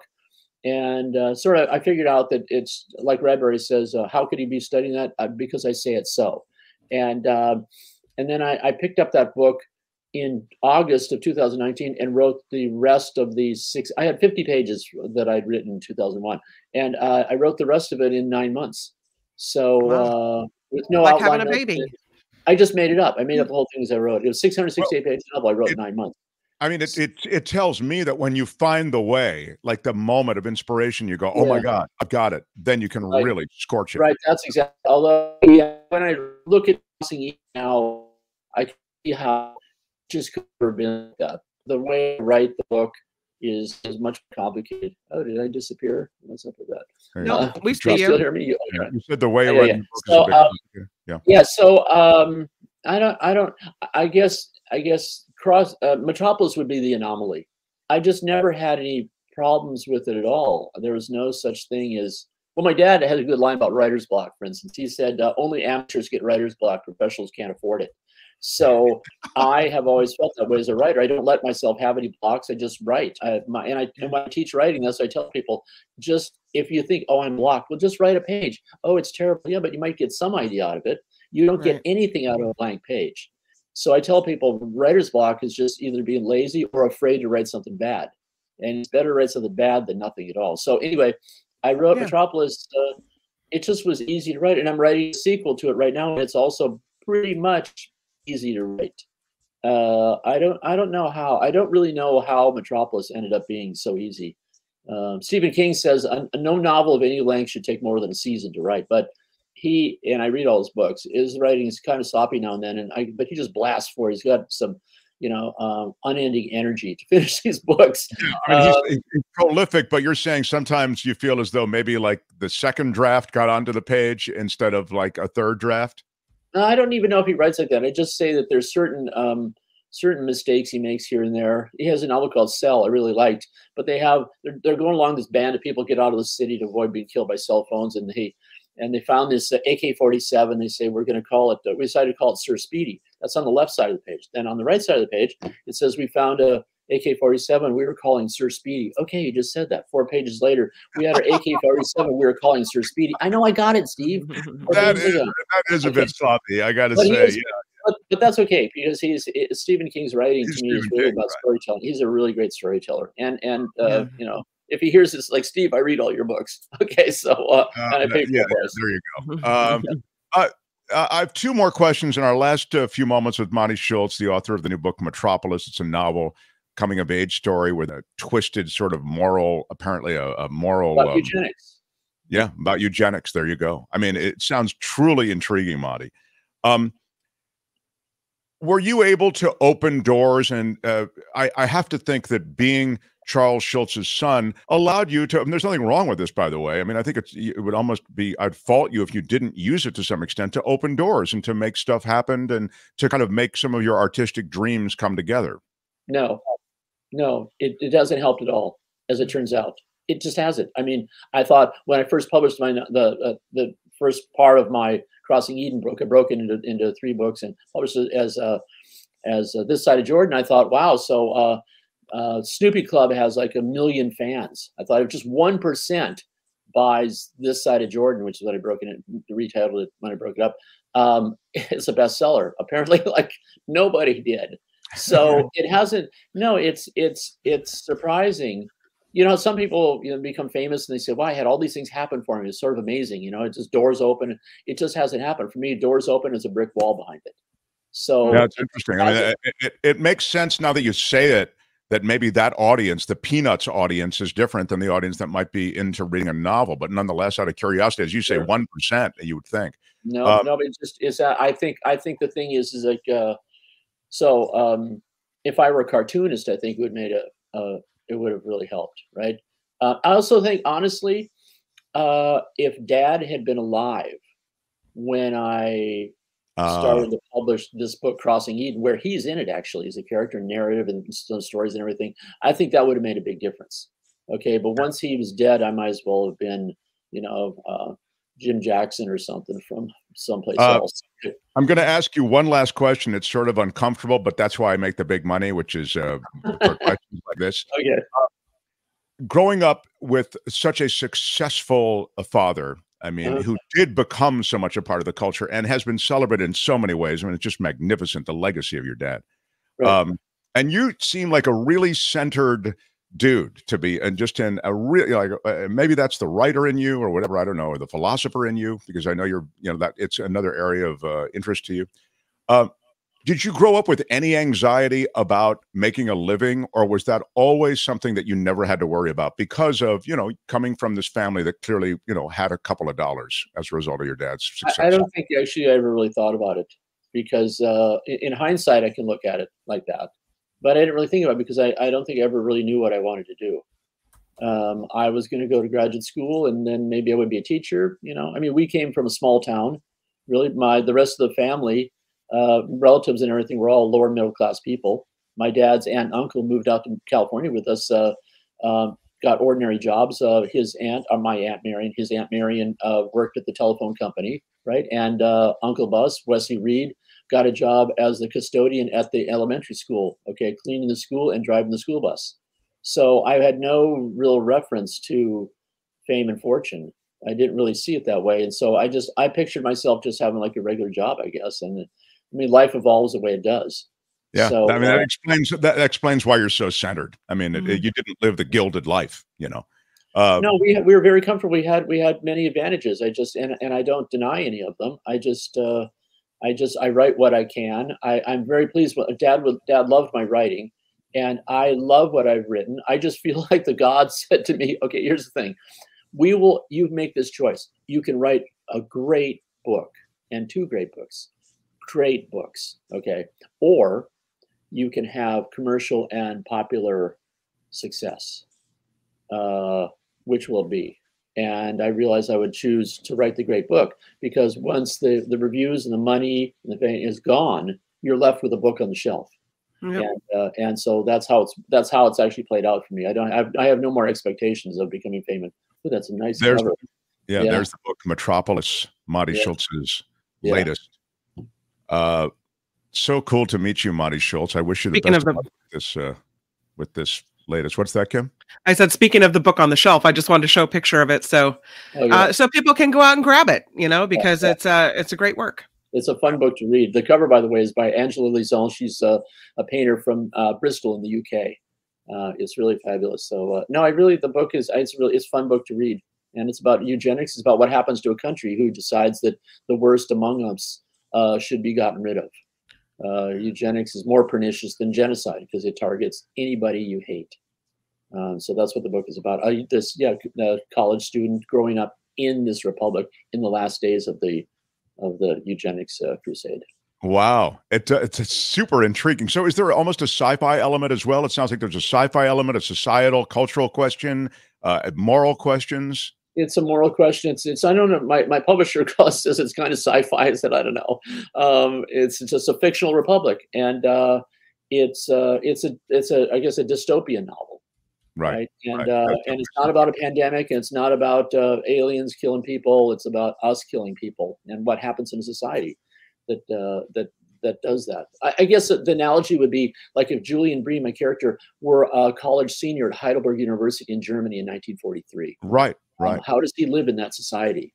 And with the desolation, I have a desolation where a war is taking place, and that would be the equivalent to the war in the Soviet Union at that time, with millions and millions of people being killed. And so and he falls in love. It's a love story too. He falls in love with a woman who's sort of revolutionary, a bohemian, you know. And so he's led into this. He's shown more of the world than he ever imagined there was. Well, when you really want to corrupt yourself and get away from the purity of writing, go to Hollywood and try to get it turned into a movie, and then you'll see how you really This would make a really good. It sounds like it. It sounds like really good. But you then have to sell out a bunch of like key things because the executives will go, what if can we make him more like okay. Hey, Marty, you're the best to hang out with us. Really enjoyed it. Thank you. And good luck with the novel, my friend. It was really fun. Thank you, guys. Appreciate it. Okay. Thanks. Marty Schultz, everybody. Right on. Yeah. Loaded up Firefox for us and everything. The Mark Thompson Show. Albert, you are the boss. You are the captain. You're in the lifeguard chair. Where are we going? I saw Moskowitz join, but we can go to Steve now, or we can also we can catch up with a couple of pieces of loose business as well. Yeah, let's get to Steve first here. Okay. If Steve is, there he is. Good. Yeah. How about it? Hang on one second. The Mark Thompson Show.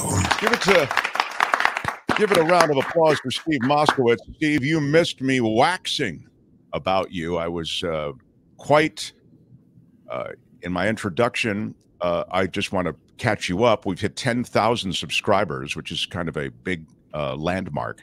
Yeah. And I was just mentioning that none of it happens without you stepping up in the early going. So I know, you know, all of these things in relationships may come and go, but I will never, is what I said, forget how important you have been to the evolution of this show.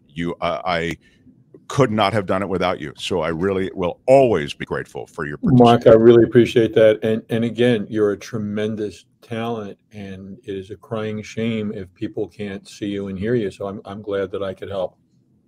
Well, we're lucky that we have you in that way, and also that you're such a solid sponsor from the standpoint of the service you provide.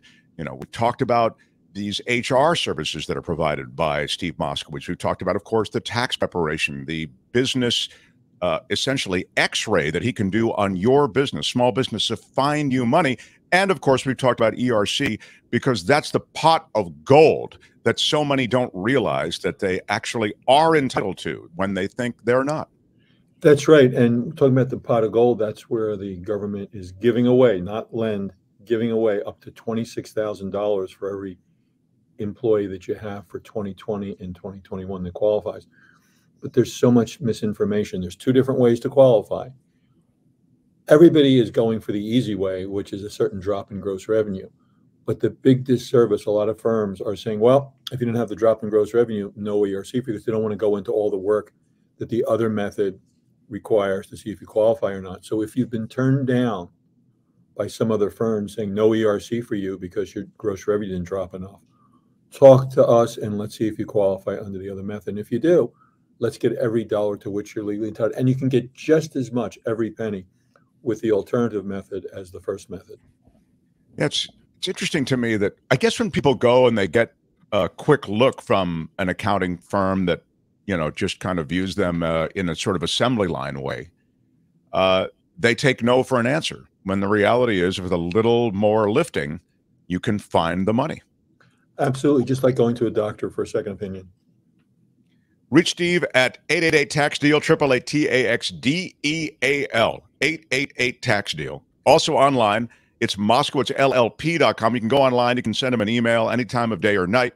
Moskowitz, MoskowitzLLP.com. Steve, thank you, and we'll talk tomorrow. Thanks, guys. All right, Steve Moskowitz, everybody. Right? I've told you, it's never easy being in this business. The Mark Thompson Show. Yeah, what can I tell you? Oh, this is an interesting comment. My first time tuning in here to live post KGO. Awesome to see Mark, him, and Albert together here. Yeah. Thank you. Welcome aboard. Yeah. Great to have you. How long have we been doing the show? Like around 4 months, 4 months. I think. And we have 10,000 subscribers today. It is a really big day here. And we didn't plan any special celebration, but we do celebrate those who contribute. And thank you so much. Thank you so much. James Buchanan for a quick $5 super sticker. Thank you, James. Nice. Appreciate that. All of you who've contributed. Lulu Lancaster. Thank you very much. Thank you, Lulu. Appreciate the $10 thrown into the pot today. Really appreciate all. Lulu's a regular and appreciate that. Stan Pollock, CPA, always a great show, he said. Thank you so much. Thank you so much, Stan. CPA for $10. Always a great show. Thank you. A big Dan Ashley shout out. Big shout out. Yeah. And Vivian Elshawa. How about Vivian Elshawa? Here's a big Dan Ashley shout out. Big shout out. $5. I like to do the shout out with the duck. I don't know if you've noticed it, but I do the big shout out. Big shout out. I duck a little bit. You see, that's a move. Walter, $9.99. Come on, Walter. Aloha in Hawaii, kid. Thank you so much. Thank you so much, Walter. Don't forget the sunscreen at $9.99. Appreciate Walter's another regular. Neil Boudreau. $10. I don't recognize Neil's name. I think he's a newcomer. Thank you, Neil. Big shout out. Big shout out. Yeah. I always love newcomers. I'm not gonna cry. I'm not gonna cry. I'm not going to cry, but I appreciate you, Neil. Thank you. Yeah. All of you who toss in every little bit. Rothman, the Duke of Eloquent Sociopolitical Discourse. Wow. Luis with $9.99 for Rothman. How about that? Thank you so much. Yeah, very well done. And Lori Laville, or Love, is it Lori Lovall? Lovall. What a great name. It is. And she really look at yours. her, the picture is Not really beautiful. yours. Yes, it's an excellent sentiment. And $10. Appreciate you throwing into the pot today. Yeah. Big shout Big out. shout out. Yeah. Lori, very cool. And Wes is a regular $5. Thank you, Wes. You're always with us. Appreciate that. Yeah. Really, really cool. You know, you think about my husband, Dwight, says Enid Fox, says, congratulations on 10,000. You need to break out the champagne. That's what I was thinking. Where's my champagne? Where's the Prosecco? I'd be willing to bet my lunch that there's alcohol involved. Well, after the show, we break out the champagne. There should have been better planning on this celebration. William Lundgren for $25. Congratulations on 10,000. Thank you. Thank you very much. And $25. We want to give you a big Dan Big shout out. I mean, really is cool when you crack open $25, $20, whatever you have. There's the $5 from Walter. Yeah. So happy for the show and for us. Lifting off, heading for 20,000. Big aloha from the islands. Thank you so much. Thank you so much. Thank you so much, Walter. Mahalo. Mahalo, yeah. Enid Fox, $9.99. Congratulations on 10K. Yeah, I'm not going to cry, but I'm not going to cry. I'm not going to cry. I am pretty emotional on this 10K day. Thank you, Enid. You're a regular. Nice. Appreciate that. I feel like you guys are really helping us celebrate this more than 10,000 subscribers. It's really exciting. It is a celebration. Lee Kopp, who has been an early listener on KGO, has sent me many an email. Eileen and I love the Mark Thompson show. So grateful you got the gang back together. Congrats on the 10,000. Lee throws in $20. So much. Thank you so much, Lee. And Big Dan. Shout out. Big Dan Ashley, shout out. Very, very cool. Sharon Kidd, again, $20 from Sharon, who's a regular. Thank you so much. Thank you so much. Very cool, Sharon. We adore you. Thank you. Jim Slayton for $9.99. Thank you very much. Jim is a regular as well. Yeah. A lot of regulars. I don't know where we'd be without you regulars who regularly support as well. Tiffany MLA. Congratulations on the 10,000, she says. Big Dan Big actually shout out. Yeah. Thank you, Tiffany. Tiff, if I can call you that. Thank you so much. Neil for $1.99. Thank you, Neil. Thank you. What a group. Really, really cool. Al Anonymous, $5. Cheers to 10,000. Yeah, again, Big Dan Ashley, shout out. Big shout out. Love it. I love it. Every little bit counts, everyone. And Kevin Hobbs, who is Hall of Fame. He is amazing with his generosity. He is a regular, and he regularly supports with such remarkable donations. I give you the Big Dan Ashley shout out. Big shout out. I'm not going to cry, but Kevin, you know how I feel about you. I'm not going to cry. I'm not going to cry. It's strong. The force is strong with this one. So thank you. I'm overwhelmed with all the people. It's so nice. Helping my monthly Patreon. That really acknowledge all of you who are on Patreon and who have doubled or increased. I really appreciate it. You can thank you, Nancy. You are the coolest. I'll give you a thank you so much. Thank you so much. Thank you, Nancy. This is something that you can do. Go to themarkthompsonshow.com, contribute to our Patreon, or help support via PayPal. You'll see either option. You click on one, and you can be part of this family, this community that has grown here. And really, we're crowd-funded. So, we're crowd-supported. So when I see doubling my Patreon, I get an advisory. So-and-so has just increased their monthly subscription. That really matters. And I always send back a personal note. Every time I send you something, if you're a Patreon subscriber, you send me any message, or I always will respond personally and try to answer whatever question you might have, and also certainly express my thanks. And those messages come directly from me. So thank you very, very much. Or as I like to say in a British accent, thank you so much. Thank you so much. Yes, exactly. So, and one more. Ms. Organic 420. You know what I'm saying. Yeah. Where are my weed smokers Yeah, at? you know 420. Anybody bit of weed? Yeah, you know it. Feel like when you hit more than 10,000, and I know this is, this is just a milestone, and we're growing and on our way higher, but it feels like, okay, we can do this, and we can keep this show on the air, and we can keep, growing and getting bigger and better. So I'm grateful. I hope that's true. What can you tell us about the scene? Well, Larry, we're at 10,000, and we're headed even higher, and Kim is very grateful. That's the thing. How are you? Yeah. Well, we're all grateful, and I've said it a bunch of different ways, and I'll probably continue to say it as well, but it really does go nowhere without the audience. So, do they send us a plaque? Are we going to get a plaque? No, you won't get a plaque for 10,000. You used to get a plaque for 10,000, but now you get a plaque at, are you ready? Okay. 100,000. Oh, give me a while till we get the plaque. Yeah. All right. So you can make up a plaque, but they're not going to send you a plaque until you get to 100,000. We have a long way to go.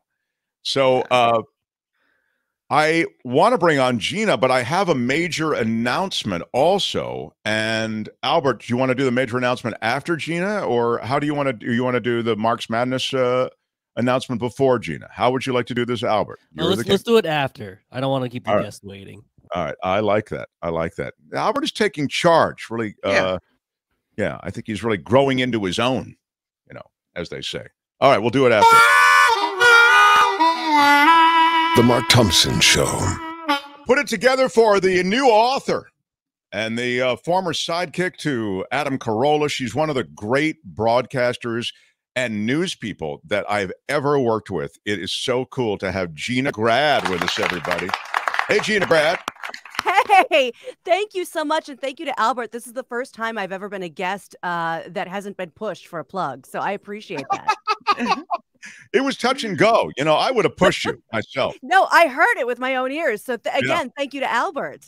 Yeah. Oh, no. Without Albert, you're getting pushed because I know my priorities are always with the major announcement. I'd go put another pot of coffee on. Yeah. I meet Kim, who is also so gifted, Gina. Hi, Kim. This is exciting. Yeah. I am so excited to talk to you. I just really want to compare notes about Adam Carolla and Mark Thompson. Like, who's the better guy to work with, Two peas in a pod, virtually indistinguishable. There you go. Oh, okay. I like it. A bad thing. But I do like that you were such a part of that world for so long, yeah, 8 years. Yeah. And that's not an easy world, I think, to run with because Carolla's a big personality and, you have to find your way and your shots. And that's always the way it is when you occupy that role on a show. It's both critical, but also difficult, right? Yes. I've always compared it to running alongside a bullet train while trying to jump into double dutch. And I don't know if I ever really kept up, but the train never left me behind. And that's, I think, as best as you're going to get in that situation. Well, I used to listen to that show, and I just thought you worked perfectly with all of that. So you've now begun this, I don't know if I'm going to call it career or whatever, however you endeavor. Yes, endeavor. Yeah. There it is, the book. Albert, can you put together a banner so we can maybe post the banner for what's it called, Gina? What's it called? Sorry, I'm trying to get this in front of the screen. My Extra Mom. My Extra Mom. And I wrote it specifically because it was the book I was looking for and couldn't find. So I wrote it. People always go, God, the next invention you need is just, what are people missing? And I'm like, I don't know. We have everything. But this is something I was seeking out actively, couldn't find it. And I thought I can't be the only one. So hopefully it'll help someone else. I'm a stepmom.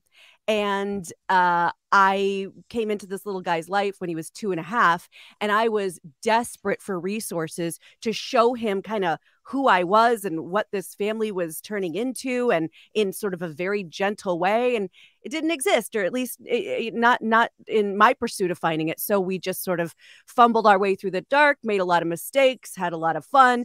And now that he's almost 8 years old, I thought, you know what, hopefully this will be a resource for other people. It's kind of threefold. It's to, like I said, introduce to a little one, you know, the new sort of possible family dynamic, and to show that to primary and biological parents, this is extra. That's why it's called Extra Mom. This is not a threat to or in place of what you're doing. This is in addition to what we're all doing to help this child succeed. And by the way, I think the stories that come to mind when we talk about stepmoms involve not going to the prince's ball, getting lost in the woods after you've been banished by the queen, being locked in a tower, your hair grows real long.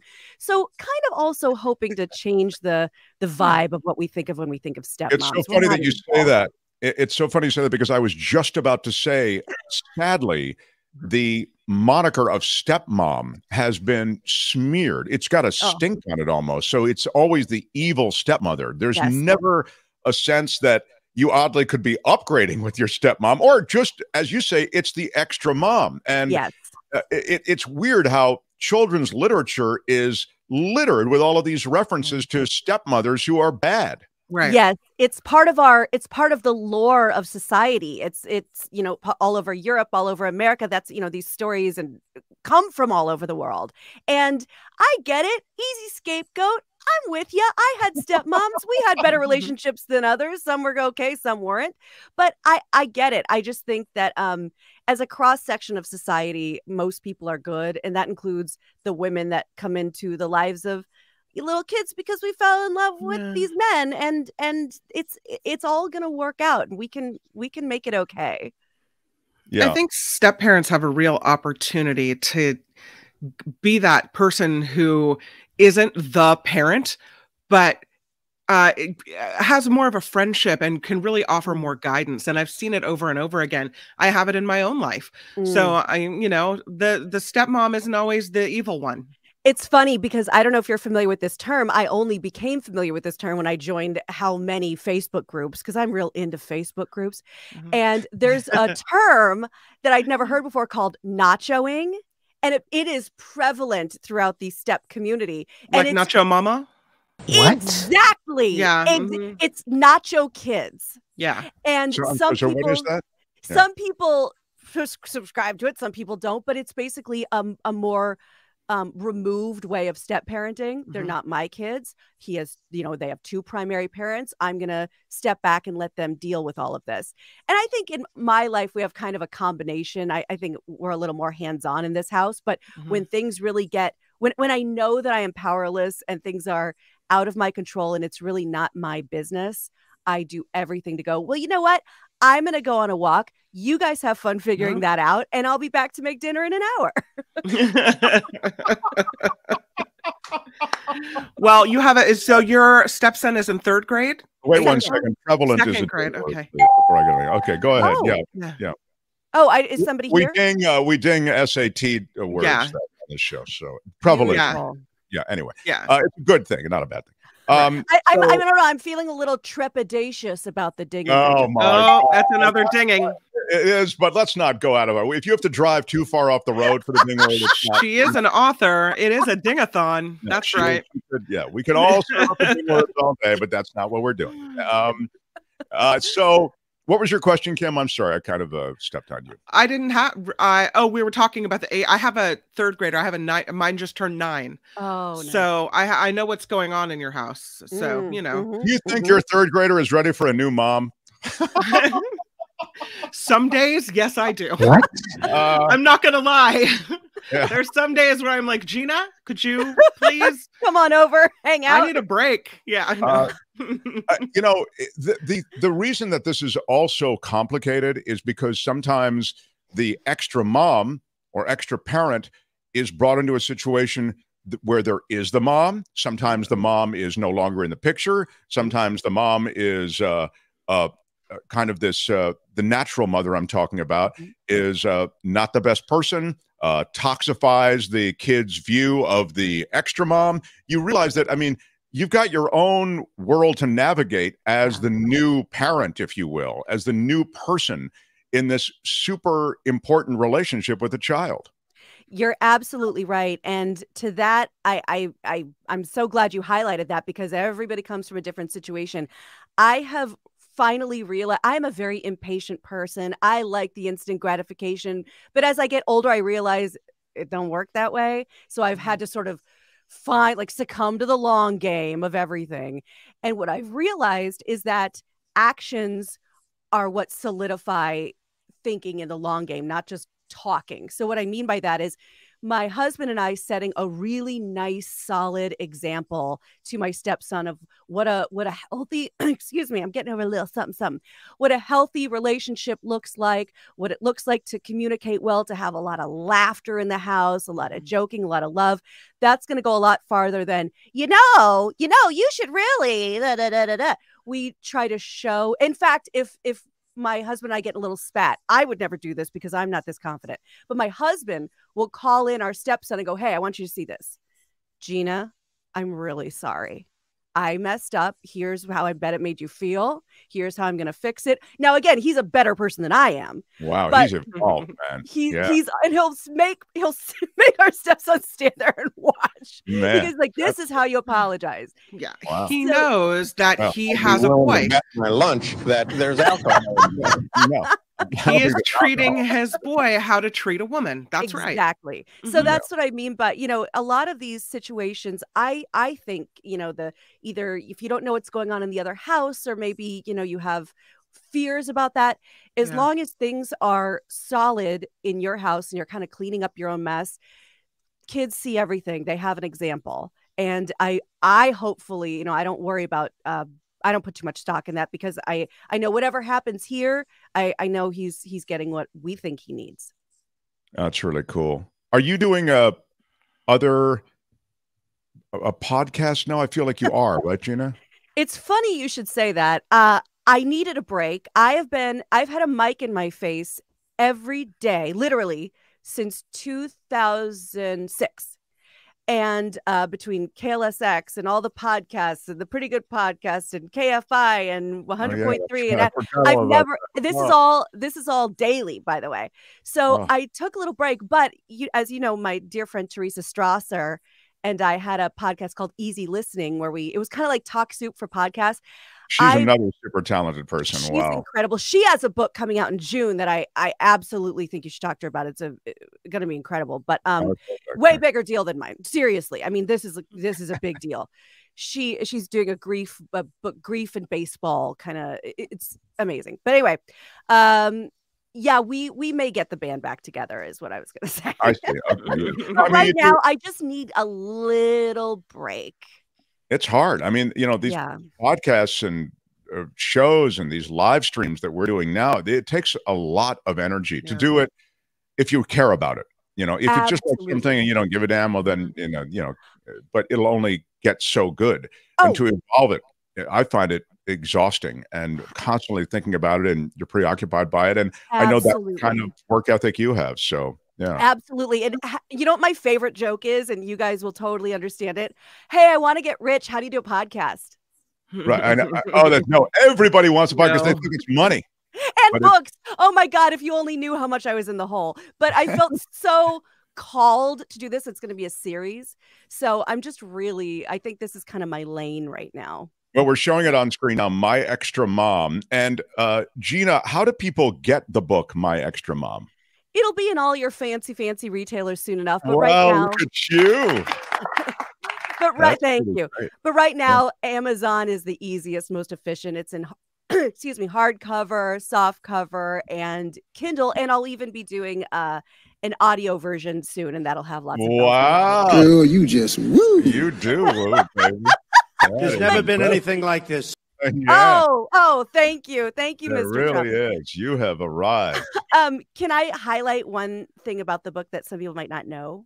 Please. Actually, actually two quick things. Obviously, it's full of big, colorful pictures for little kids, and that's kind of the whole point. It's very user friendly for the little ones. But the second half of the book is all activity stuff. It's all questions and fun challenges and ways for the step parent and the stepson or stepdaughter to get to know each other, and the whole family can do it. I have asked this child in my life at dinner, how many times, how was school today? And I forgot is the main answer. I don't know. I forgot. You can do a dissertation on, would you rather have feet where your hands are, hands where your feet are? Or would you rather ride an elephant or ride a dolphin? I mean, so stuff that, thank you. Stuff that's really disarming, stuff that kind of promotes bonding and fun and enthusiasm without, feeling pressured. Because the end of the book, I do it. It's sneaky, and I'm going to admit it. The end of the book is all the go deeper questions. All the, what do you wish your step parent knew about you? And what would you change? Now, you don't start with that, but after the silly stuff, you can kind of sneakily go there. And I specifically chose a font. I have something at the very beginning of the book, a note to the grownups, and I just want to show you real quick that I've been told is hard to read, like hard to physically read it. And I said, thank you, because that was the point. I picked a font. Show it to me one more time. Show it to me one more time. I will. And I italicized it. So little ones who are kind of still learning to read wouldn't really be able to read it that easily, because that part of that introduction is not for them. That's for the parents. That's for, hey, between you and me, this is what I think we can change together. And this is why I did this. This is not for the kids to read. The kids part comes next. That's super clever. Yeah. I hope everyone gets something out of it. And, like I said, the only book I could find that was remotely close to what I was looking for was a book that was written in the 80s that I guess therapists used to hand out, like when Back to the Future came out, called Dinosaur's Divorce. And that is not what I was looking for. That's crazy that there hasn't been more on this. It really is surprising to me, since it's so commonplace. And that's what so I ended up self-publishing, because all of the children's publishing houses that I went to said, we love it. It's great. It's a little niche, though. Can we broaden it to, and I was like, there's 118 million step relationships in this country alone. It's the right niche is what I would say. Yeah. I said, I'll just do it. I'll just do it. But maybe we can get together when, the proof of concept is proven, because this is the niche. Well, it's really cool that you came up with it. It clearly you put a lot of thought into it. Yeah. It's not just your feelings about it. It's sort of the, it's the real drill down on it, which is really cool. What a help for families trying to find their way, honestly. Thank you so much. I keep saying it because it's true. It's what I needed. So I hope somebody else can benefit as well. Well, I hope so too. And I'm going to hope that you'll come visit us again. I'm just looking to see if there are any comments I need to respond to right away that might be geared toward you. Gina Grad, by the way, her dad, the author of My Extra Mom, the new book, her dad, legendary, absolutely legendary broadcaster. You're from a family with that guy. He was the S, man. That guy was the guy.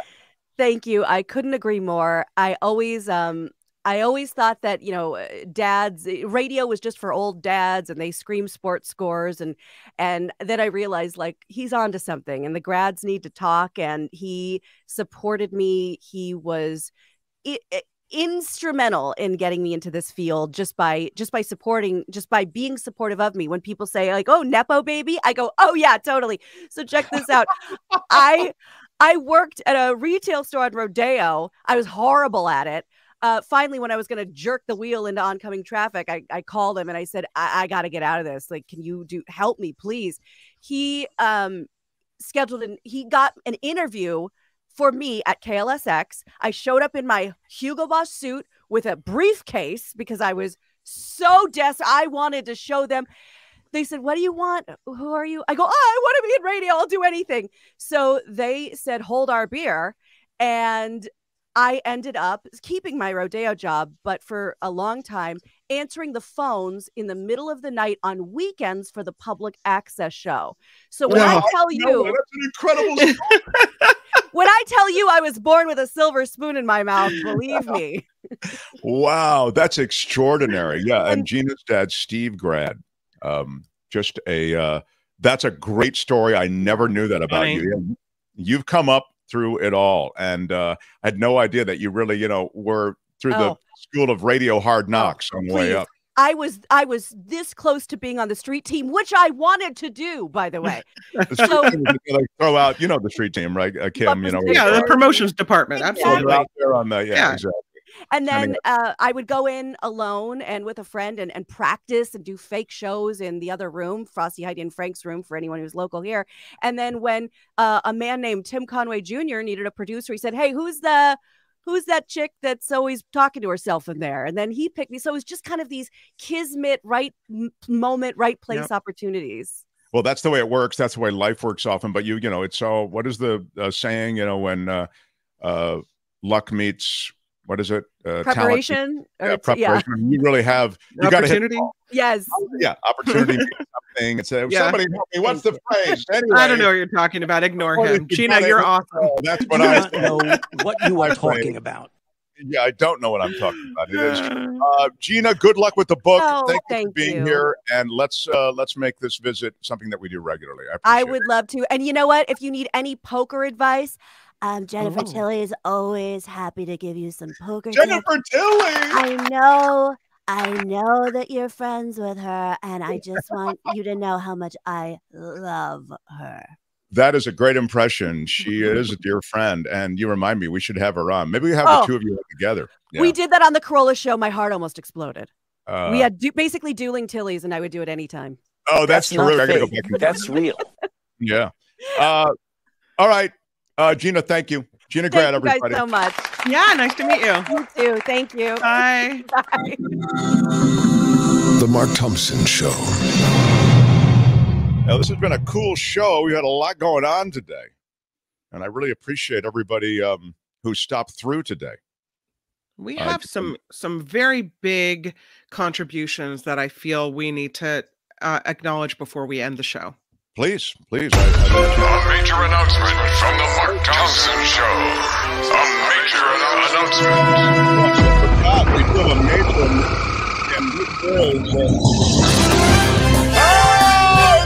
March Madness is coming. I don't know if you can hear me over the music. Sometimes the music.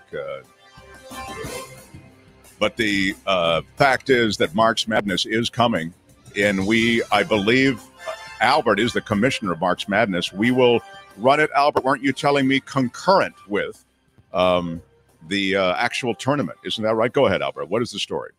Yeah, so we're going to have the tournament line up exactly like the actual March Madness tournament, the college basketball tournament, which starts on March 14th. So March 14th, and I think it'll be ending sometime in April. I think April 3rd is when we'll have our finals. Wow. Very, very cool. Looking forward to that. And I will remind everybody, if you don't know how March Madness works, we play drops off against each other. There is a bracket and a tournament, and it is big time, yeah. And the commissioner rides herd over everything. So I'm looking they do this to me all the time. I don't know what the hell they do it for. Will be one of them. You'll have to pick that drop against like the what drop that Albert just played. So that's how March Madness works. It's a lot of fun. We have brackets. We'll get them all set up. The commissioner is getting that done now, and it'll be March 14th that we start with March Madness. So that is a major announcement, and thank you, Albert, for that. I think that's very, very cool. We have another major announcement, so let me just hit that one more time. Another major announcement from the Mark Thompson Show. A major announcement. Wow, Janet, $100. Congrats on hitting 10,000 subscribers. Love to you all. Come on. Oh, big Thank shout you, Janet. out. Janet, you are not only a subscriber. I'm not gonna cry. And you're not only a contributor, but you've made substantial contributions, and you do rock pretty much all the merch. Thank you. That we Oh, serve. yeah. Yeah. She's there in her shirt. Cute. It's not just a shirt. Thank you. That is thank you for all the other merch. I think she has a lot of our merch. They're always, the merch elves are always coming up with new merch. Thank you so much. Yeah, behind me is the new hoodie, which is really cool. Yeah. And of course, there's the tote bag, and then there's the crossbody pocket. It's a fanny pack crossbody, whatever. The crossbody, whatever. You know what I'm talking about. Yeah, Anyway, Janet rocks so much of it. So those are all ways to contribute and support the show too. And Janet does them all. Janet, it means so much. We appreciate your support.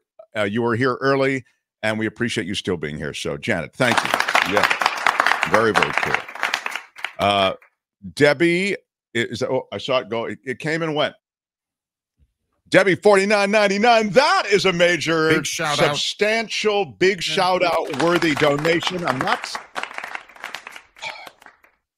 going to. I'm not gonna cry. I'm not gonna cry. But today is a cry day. Debbie, thank you.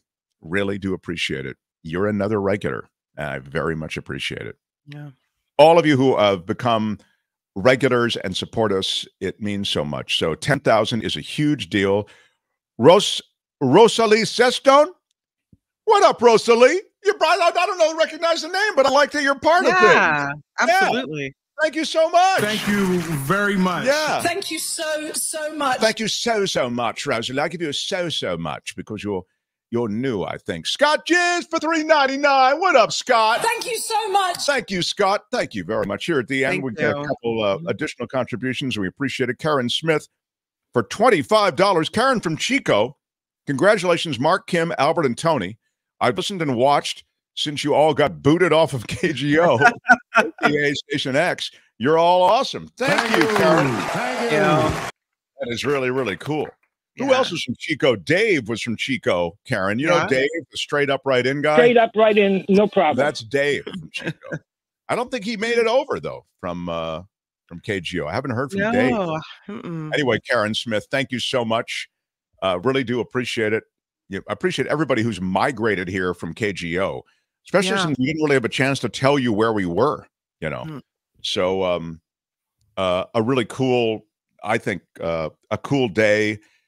We were very excited. This was a goal. I'll be honest with you. I didn't know if we'd hit it. And it will allow us to do more things. And I think get more momentum going and book additional guests, which we will do, address bigger topics. I'll also be dropping additional videos, special videos on this channel. So if you haven't hit the notification bell, hit it. So you're subscribed and you have a notification anytime there's a new video. And so when we do supplemental videos and special videos, you'll get a notification. If you want to watch them, great. If you don't, you don't have to. But there'll be interviews with authors and policymakers and I think journalists. You'll be really impressed with some of the people that are coming up in the days ahead. I do want to mention that this is a program note.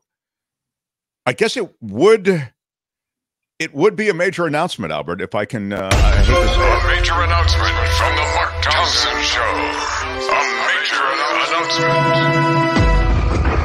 I must tell you that I have to go back and visit my father, who, as you know, is not in the best of health in Washington, D.C. And that trip will take me there for probably a week or 10 days, probably 10 days. And so both tomorrow, which is a great day, Jefferson Graham comes in tomorrow. Who else is here tomorrow, Kim? We have a lot of Thursdays is a big day. Belinda Weymouth with It's the Planet. Is it Avila and Shore? No, Shore is Friday. Okay. And Avila, I think is right now dealing with some health stuff, so he won't be in this week. But Shore will be here on Friday. Tomorrow it's Belinda and it's Jefferson Graham. Belinda and Jefferson, yes. They'll be here. But the reason I'm mentioning is that it'll be Kim hosting the show both tomorrow and Friday. So please show her. Kim, how are you? Not voting well if I don't know what's going on. Yeah, well, just try to take another look at the hymnal. And I mean, we do have processes and protocols and standards. We have processes and protocols and standards. So let's try to review them and then the list of things. But anyway, Kim will be here both tomorrow and on Friday to host the show. Albert, please take us out with yes.